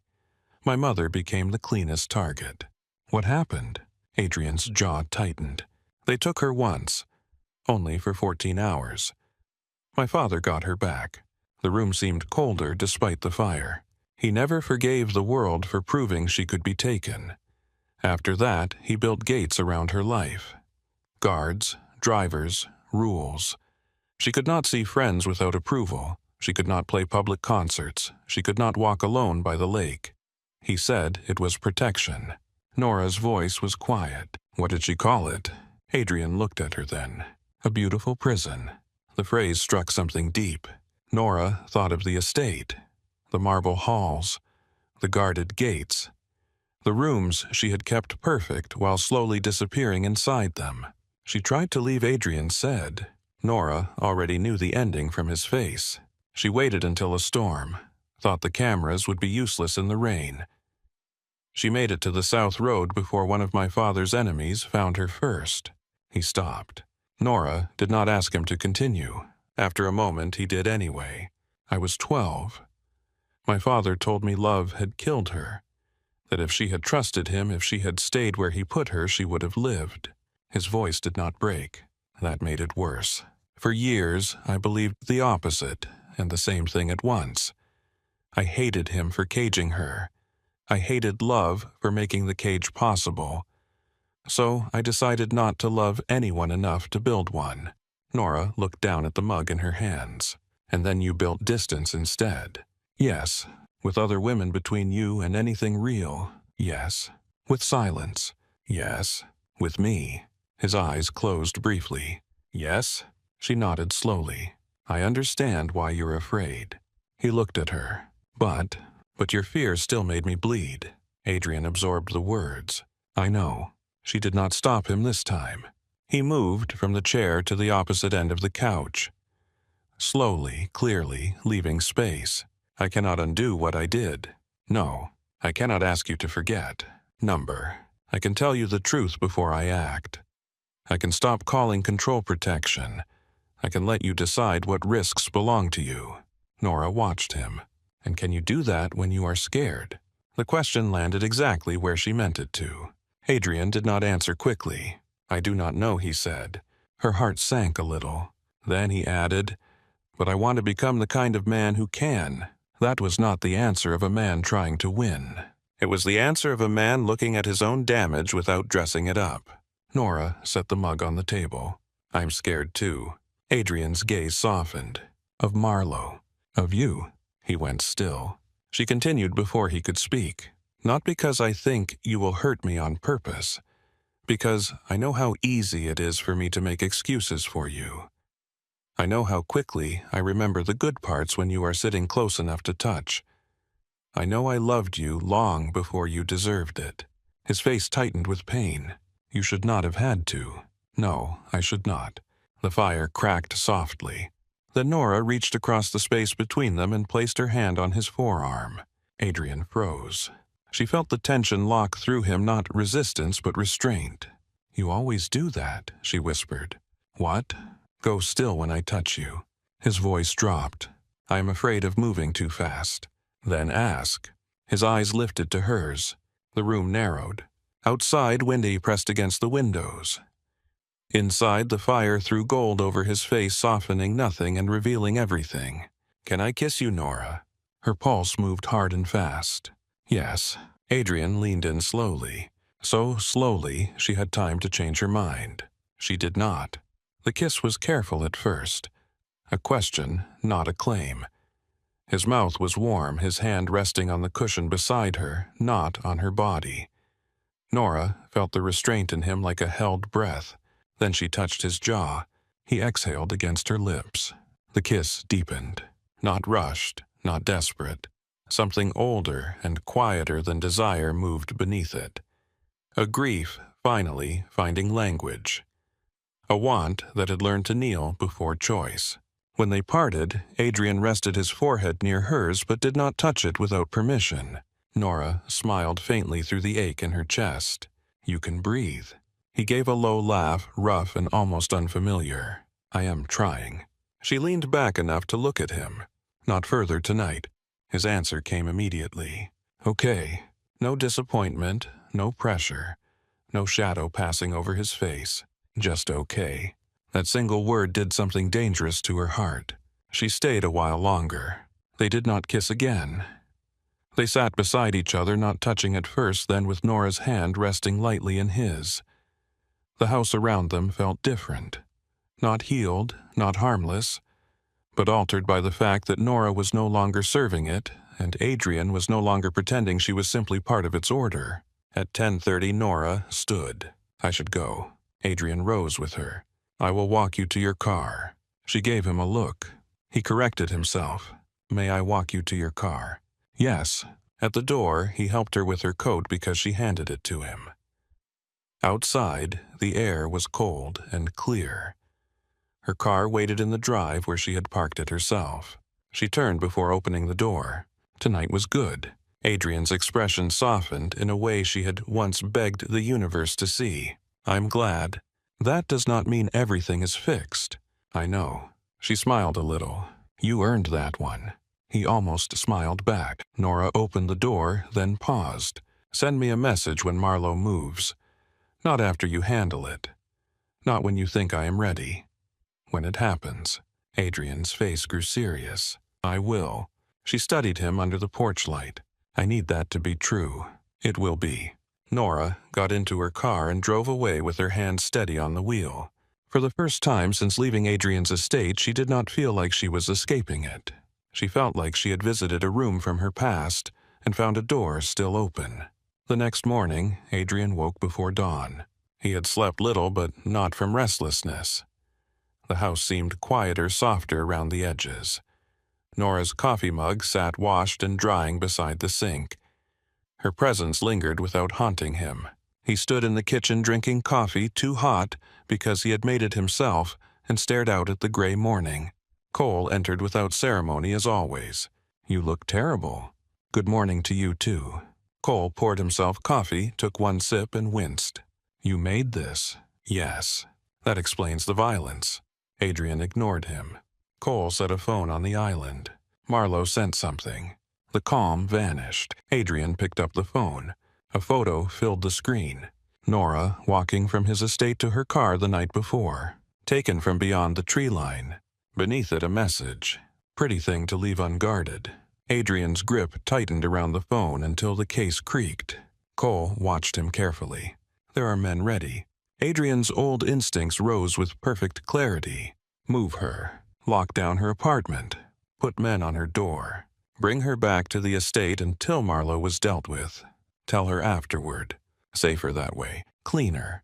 Controlled. He could already see the orders forming. Routes, cars, names, guns, doors closing. Then Nora's voice moved through him. "When it happens. Not after you handle it. When it happens." Adrian set the phone down slowly. Cole noticed. "What?" Adrian looked at the message again. "I need to tell her." Cole's eyebrows rose. "That is new." "Yes." "You sure?" "No." Adrian picked up his own phone and called Nora before he could talk himself out of it. She answered on the fourth ring voice, cautious and still soft with sleep. "Adrian."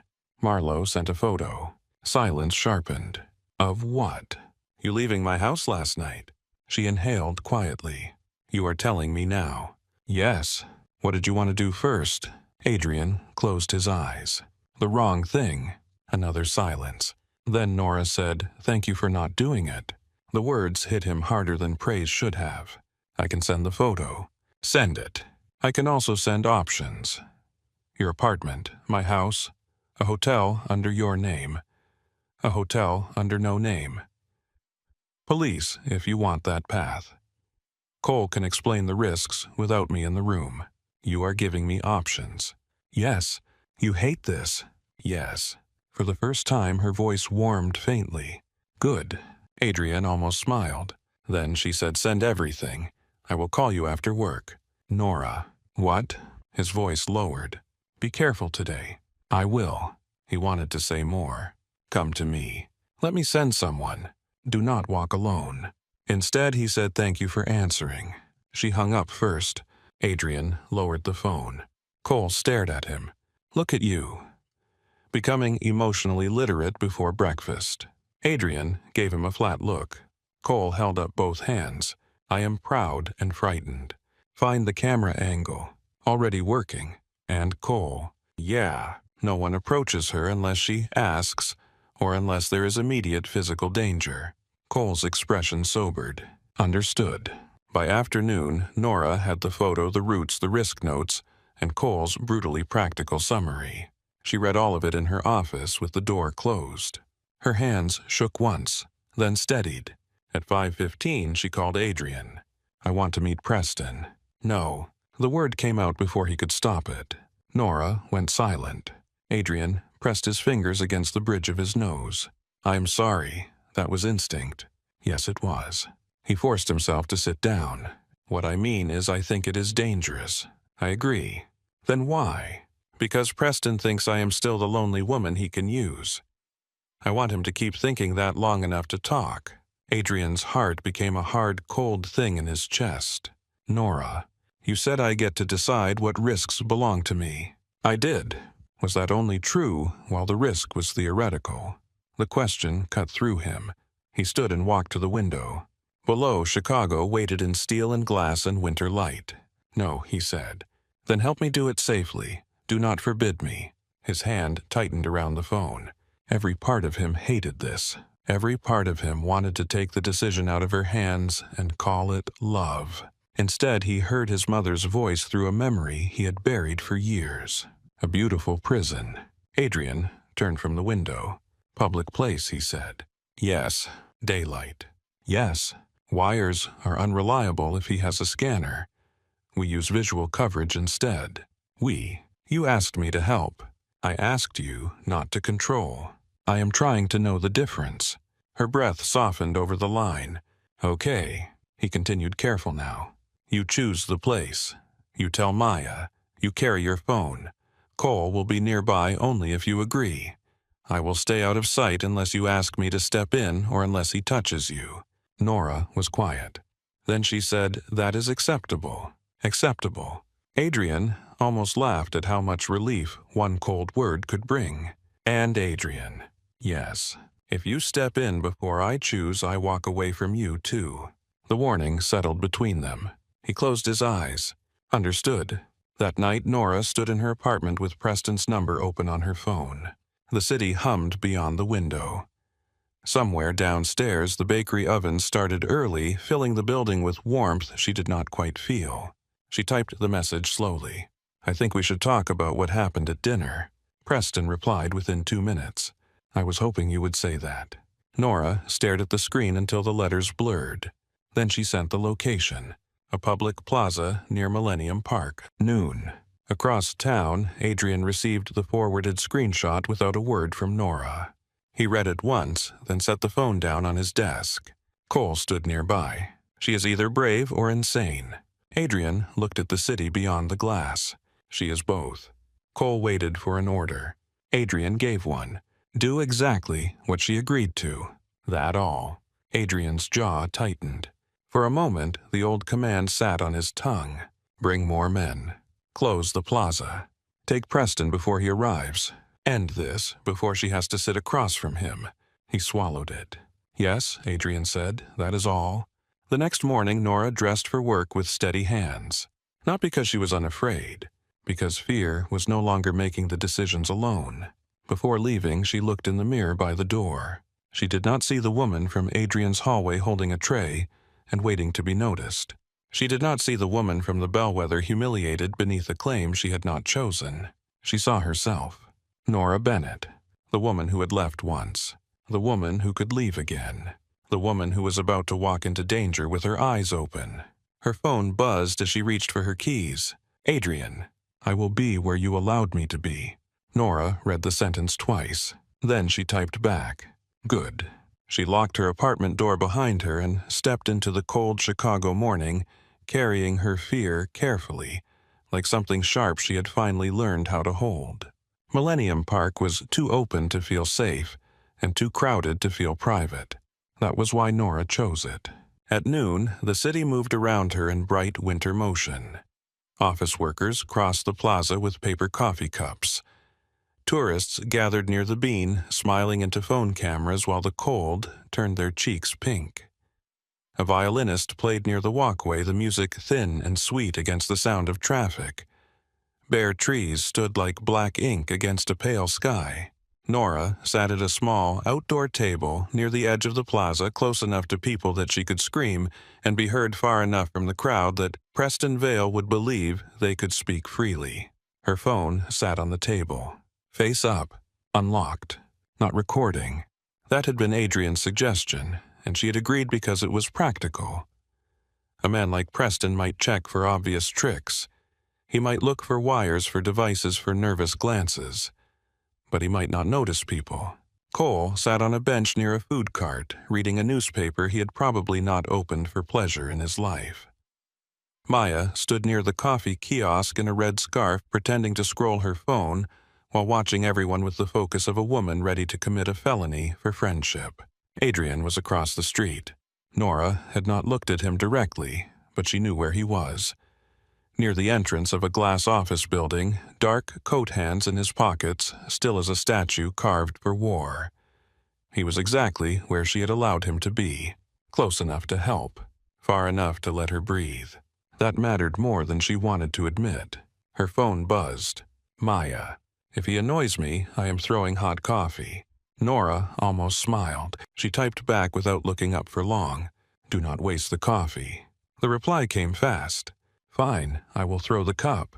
Nora placed the phone down and breathed through the tightness in her chest. She was afraid. There was no point pretending otherwise. Fear sat in her stomach, cold and sharp. But it no longer owned the room inside her. She had chosen this table. Chosen this place. Chosen to look Preston in the eye and make him understand she was not some lonely woman he could walk through on his way to Adrian Kane. A shadow fell across the table. Nora. Preston Vale stood in front of her wearing a navy overcoat, leather gloves, and the same careful smile from the bellwether. In daylight he looked less charming. The shine had worn thin around his eyes. She gestured to the chair across from her. Sit. He blinked once as if he had expected embarrassment, maybe apology, maybe softness. He sat. I'm glad you reached out, he said. The other night was strange. That is one word for it. Preston gave a short laugh. I still don't know what happened. That man seemed unstable. Nora held his gaze. No, he didn't. His smile paused. What? He seemed dangerous, not unstable. There's a difference. Preston leaned back slowly. I guess you would know. There it was. The first crack. Nora folded her hands on the table. You asked people about me before our date. His expression shifted into practiced confusion. I asked Maya's friend if you were single. That's normal. You asked where I worked before Helen's firm. Conversation. You asked if I left Adrian Kane angry. His eyes sharpened and softened too quickly. Nora, I think you may be reading into things because of whatever history you have with him. She looked at him for a long moment. Then she reached into her bag and removed a photograph. She placed it on the table. Preston, with Victor Sloan outside a hotel near the river. Preston did not touch it. His face stayed calm, but the color changed beneath his skin. You should be careful where you get your information, he said. I am. His gaze flicked around the plaza. Small, fast. Nora saw it. He was looking for Adrian. Good. Let him wonder. She leaned forward slightly. Why did Vincent Marlowe send you? Preston's jaw tightened. You don't know what you're talking about. I know you wanted to know whether I was bitter enough to hurt Adrian. He laughed, but this time it sounded thinner. And are you? Nora's pulse moved once hard. The question was a trap wrapped in curiosity. She answered with the truth because the truth was steadier than performance. I was hurt enough to leave. That does not make me useful to men like you. Preston's eyes narrowed. Men like me. Cowards who borrow power from worse men and call it strategy. His smile disappeared. Across the street, Adrian shifted. Only slightly. Nora saw it from the corner of her eye and did not look at him. This was her table. Preston lowered his voice. You have no idea what kind of man Adrian Kane is. I have a better idea than you do. He ruins people. He does. That answer caught Preston off guard. Nora continued. But he does not send strangers to dig through a woman's loneliness. Preston's fingers tapped once against the table. I was trying to help you. No, you were trying to open a door. His gaze hardened. Maybe I was trying to give you a chance to be on the winning side. Nora sat very still. The violinist's song changed nearby. A child laughed near the sculpture. A bus hissed at the curb. Preston leaned closer. Marlowe doesn't want to hurt you. That sounds like something men say right before they hurt someone. He wants information, schedules, staff names, old routines. You know things you don't even realize you know. The cold in Nora's stomach spread.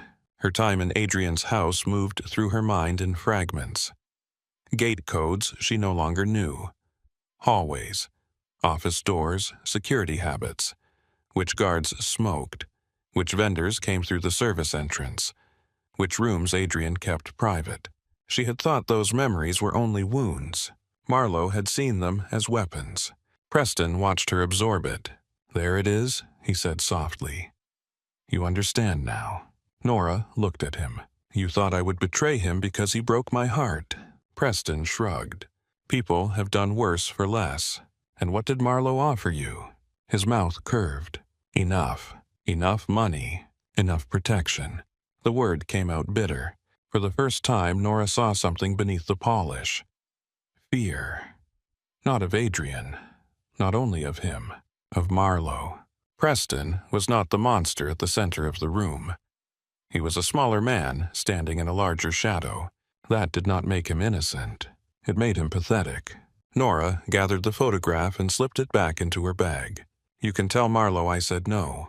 Preston's hand shot across the table and closed around her wrist. Not hard enough to bruise. Hard enough to remind her what he thought he could still do.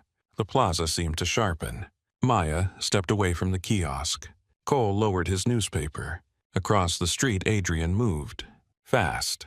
Nora lifted her free hand palm outward. Stop. Adrian stopped at the curb. Every line of his body fought the command. But he stopped. Nora looked down at Preston's hand on her wrist, then back at his face. Let go. Preston glanced toward Adrian and smiled nervously. You really trained him. Nora's voice went quiet. No, he learned. Something in Preston's expression shifted. He released her. Nora stood rubbing her wrist once. Adrian crossed the street only when she looked at him and gave the smallest nod. He arrived beside her without touching her, without stepping in front of her, without saying her name like a claim. Preston looked up at him and swallowed. Adrian's voice was calm. You are going to walk away from this table. Preston's mouth opened. Adrian continued. You are going to tell Vincent Marlowe that Nora Bennett is not available to him. You are going to leave Chicago before sunset. If you contact her again, I will not be the man you deal with first. Preston tried to laugh. Who will be? Maya appeared on Nora's other side, coffee cup in hand. Me. Preston looked at her confused. Maya smiled sweetly. I have access to needles and no fear of prison. Cole arrived last, folding the newspaper. Also me, he said. I have no medical training, so I'm less precise. Nora looked at both of them. This is not helping. It is emotionally helping, Maya said. For one breath against all reason, Nora laughed. The sound broke the tension in a way no threat could have. Adrian heard it and looked at her. Not like a man winning. Like a man grateful she was still laughing. Preston stood. This isn't over. Adrian's gaze returned to him. Yes, he said, it is. Preston walked away across the plaza, shoulders stiff, pride limping behind him. No one followed immediately. That was also part of Nora's agreement. She watched him disappear into the crowd. Only then did she turn to Adrian. You stopped. His eyes moved to her wrist. You told me to. I know. His jaw worked once. It was difficult. I know. She should not have smiled. She did anyway. Adrian looked as if the smile hurt him in the best possible way. Maya stepped closer and took Nora's wrist, gently inspecting it. I hate him. Preston. Yes. Also, all men by default until reviewed. Cole lifted a hand. I object. You are under review. Cole nodded. Fair. Nora pulled her wrist back softly. I'm okay. Adrian's voice was quiet. Are you... She looked at him. Then at the plaza. Then at the place where Preston had touched her. Yes, she said, because I handled it. Adrian absorbed that with a slow nod. Yes, you did. There was no correction. No masculine need to insert himself into her victory. No speech about how he could have ended it faster. Only recognition. It settled over her like warmth. Cole's phone buzzed. He checked it, and his expression changed. Boss. Adrian looked at him. Cole turned the screen. A message from one of their men. Preston Vale just entered a black sedan. Plates traced to Marlowe Shell Company. Adrian's face went cold. Nora saw the shift. The softness vanished, replaced by the man Chicago feared. But he still turned to her first. You should go with Maya. Nora lifted a brow. Should. He caught himself. I would like you to go with Maya. Cole can send you both the safest route. You can choose whether to take it. Maya glanced at Nora. I vote safest route because I enjoy being alive. Nora looked at Adrian. And you. I'm going to end Marlowe's interest in you. The words were quiet. Nora felt the old fear rise, not because she doubted the threat, but because Adrian's world still had doors she could not see behind. How? Adrian held her gaze. Not by hiding things from you. He took out his phone, typed something, then turned the screen toward her. A message to Cole Marcus and 2 other names. No action near Nora's apartment. No contact with her workplace. Pressure Marlowe's money routes only. Keep her informed through me unless she requests otherwise. Nora read it. The strange thing was not that he had sent it. The strange thing was that he showed her before pressing send. He waited. She nodded. Adrian sent it. A small action. A massive difference. Maya watched them both, her expression still wary, but less sharp. Okay, she said. That was almost healthy. I need a chair. The Marlowe problem did not explode. That was not Adrian's style. He did not start wars in the street when he could starve one quietly behind closed doors. Over the next 2 weeks, Nora learned more about power than she had ever wanted to know. Marlowe's trucking permit stalled under sudden inspections. A judge who had once taken his calls stopped answering. 2 accountants tied to his shell companies vanished into federal protection. A warehouse lease collapsed. A city contract disappeared. Men who had smiled beside Marlowe at steakhouse tables began finding reasons to be busy. Adrian told Nora what affected her. Not every bloody detail, she did not ask for those, but every decision that touched her life arrived before action, not after. One evening, as she sat in her apartment eating soup from a chipped bowl, her phone rang. Adrian. Marlowe is leaving Chicago. Nora put down the spoon. Leaving or being removed. A pause. Leaving by choice after the alternatives became unattractive. That sounds like something your lawyer wrote. It was mine. Your lawyer must be relieved. A faint warmth entered his voice. He often is. Nora leaned back in her chair. Is Preston with him? Preston is already in Miami. Will he come back? No. The certainty in his voice should have frightened her. It did not. Maybe because he had given her the truth before the certainty. Maybe because for the first time his protection had not felt like a locked door. Thank you for telling me, she said. Thank you for letting me. That sentence stayed with her.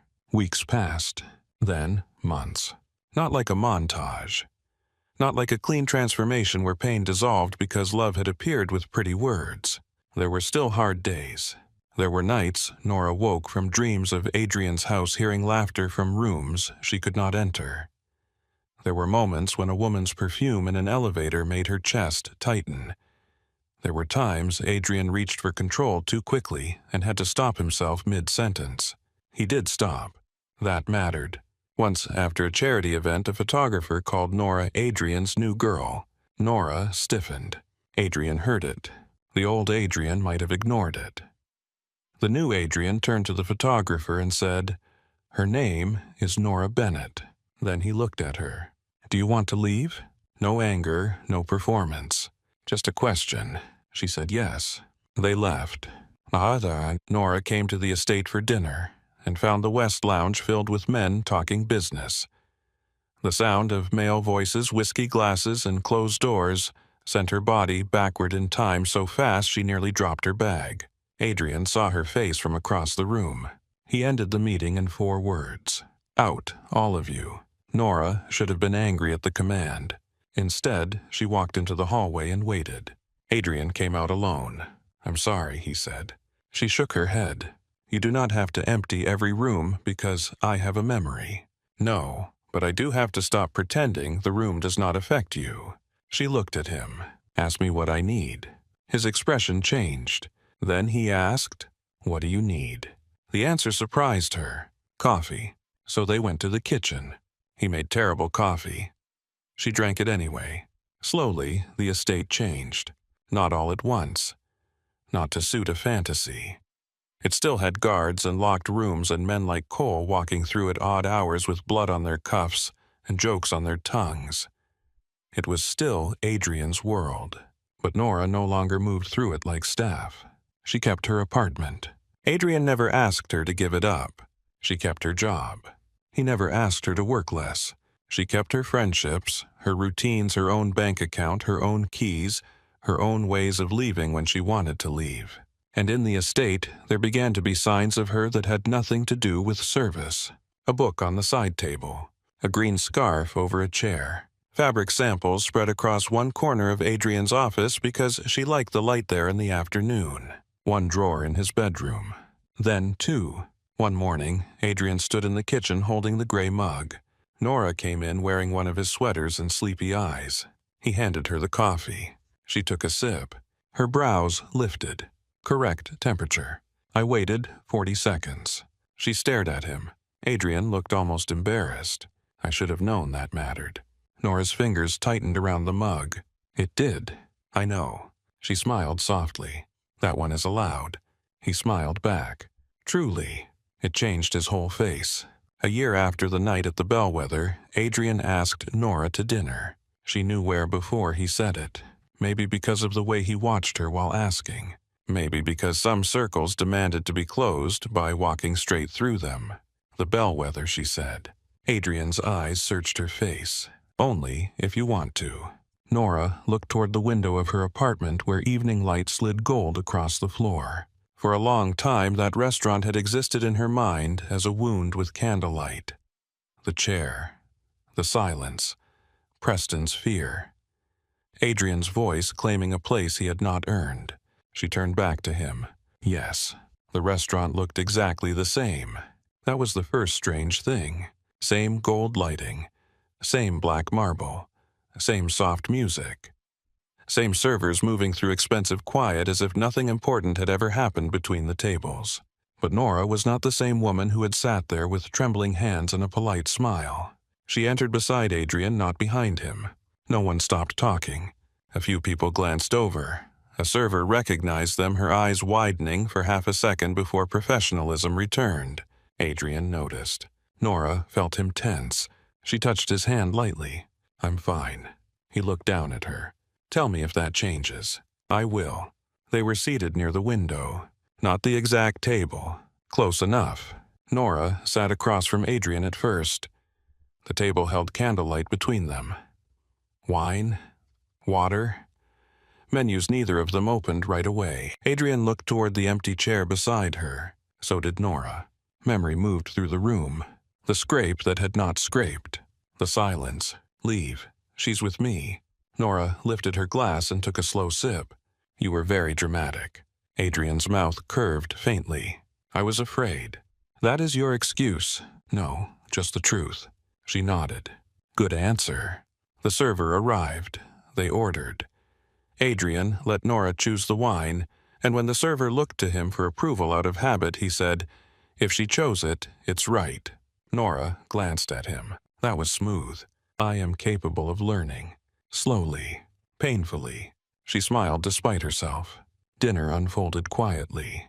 They talked about her latest project, a brownstone for a retired teacher who wanted every room to feel like Sunday morning.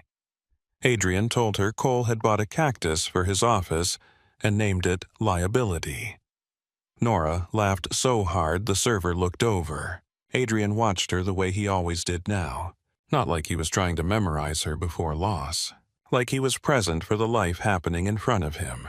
Halfway through dessert, Nora noticed a couple seated nearby. The woman looked uncomfortable while the man talked over her to the waiter, ordering for both of them without asking. Nora's fingers tightened around her fork. Adrian noticed, but did not turn it into a scene. What are you thinking? He asked. She watched the woman across the room. That I used to mistake silence for manners. Adrian followed her gaze. And now I think silence can be a place people hide because they are tired of not being heard. He looked back at her. I am listening. She met his eyes. I know. The words were simple. They filled the space between them. After dessert, the server cleared their plates. The empty chair beside Nora remained where it had always been, waiting like an old version of the story. Nora stood. Adrian rose immediately. She gave him a look. I'm not leaving. He sat back down slowly. Nora took the empty chair beside her with both hands and pulled it closer to Adrian's side of the table. This time the sound was soft against the floor. This time no one went silent. This time she moved the chair. Adrian watched her with an expression she had never seen from him in the old days. Awe, maybe. Or surrender. Nora sat beside him close enough that their shoulders nearly touched. His voice came low. You sure? She turned toward him. I'm not a woman you get to take, Adrian. I know. I am not your proof that you changed. Number. I am not your reward for finally feeling regret. His eyes held hers. Number. I am here because I want to be. The words settled into him. She saw it happen. Adrian turned his hand palm up on the table, not reaching, just offering. Nora placed her hand in his. His thumb brushed once over her knuckles. You were never mine because I said so, he said. Number. And you are not mine because you stayed. She watched his face. Then what am I? His answer came without hesitation. Nora. Her chest tightened. That was all she had wanted once. Not ownership, not worship, not a command in a room full of strangers. To be seen as herself. She leaned closer. Now you can say it. His eyes darkened with emotion. Say what? That I'm with you. Adrian's breath left him slowly. You're with me. Nora smiled. Because I chose to be. He lifted her hand and kissed her fingers, not for the room, not for anyone watching, but because the gesture belonged to the two of them. Then Nora kissed him, softly, openly, in the same restaurant where he had once tried to turn fear into a claim. When she pulled back, his forehead rested near hers. Thank you, he whispered. For what? For coming back to the table. Nora looked at the candlelight, the wine, the chair she had moved herself. Then she looked at him. I did not come back to the table. Adrian's eyes searched hers. I brought my own chair. For a second, he simply stared at her. Then he laughed. Low. Real. Free in a way that made her heart ache. Outside, snow began to fall over Chicago, softening the streets without hiding them. Cars moved slowly through the golden dark. People hurried past the windows with collars raised and hands tucked deep in their pockets. Inside, Nora sat beside Adrian Kane with her fingers linked through his. A year ago, he had pulled up a chair because he was terrified to lose her. Tonight, she pulled one closer because fear no longer made the decision. The room did not stop. The world did not hold its breath. It simply went on around them, ordinary and alive, while Nora Bennett chose the dangerous man who had finally learned that love was not a locked door, not a command, not a claim spoken in a silent restaurant. It was a hand left open on the table, and the choice to take it, FF.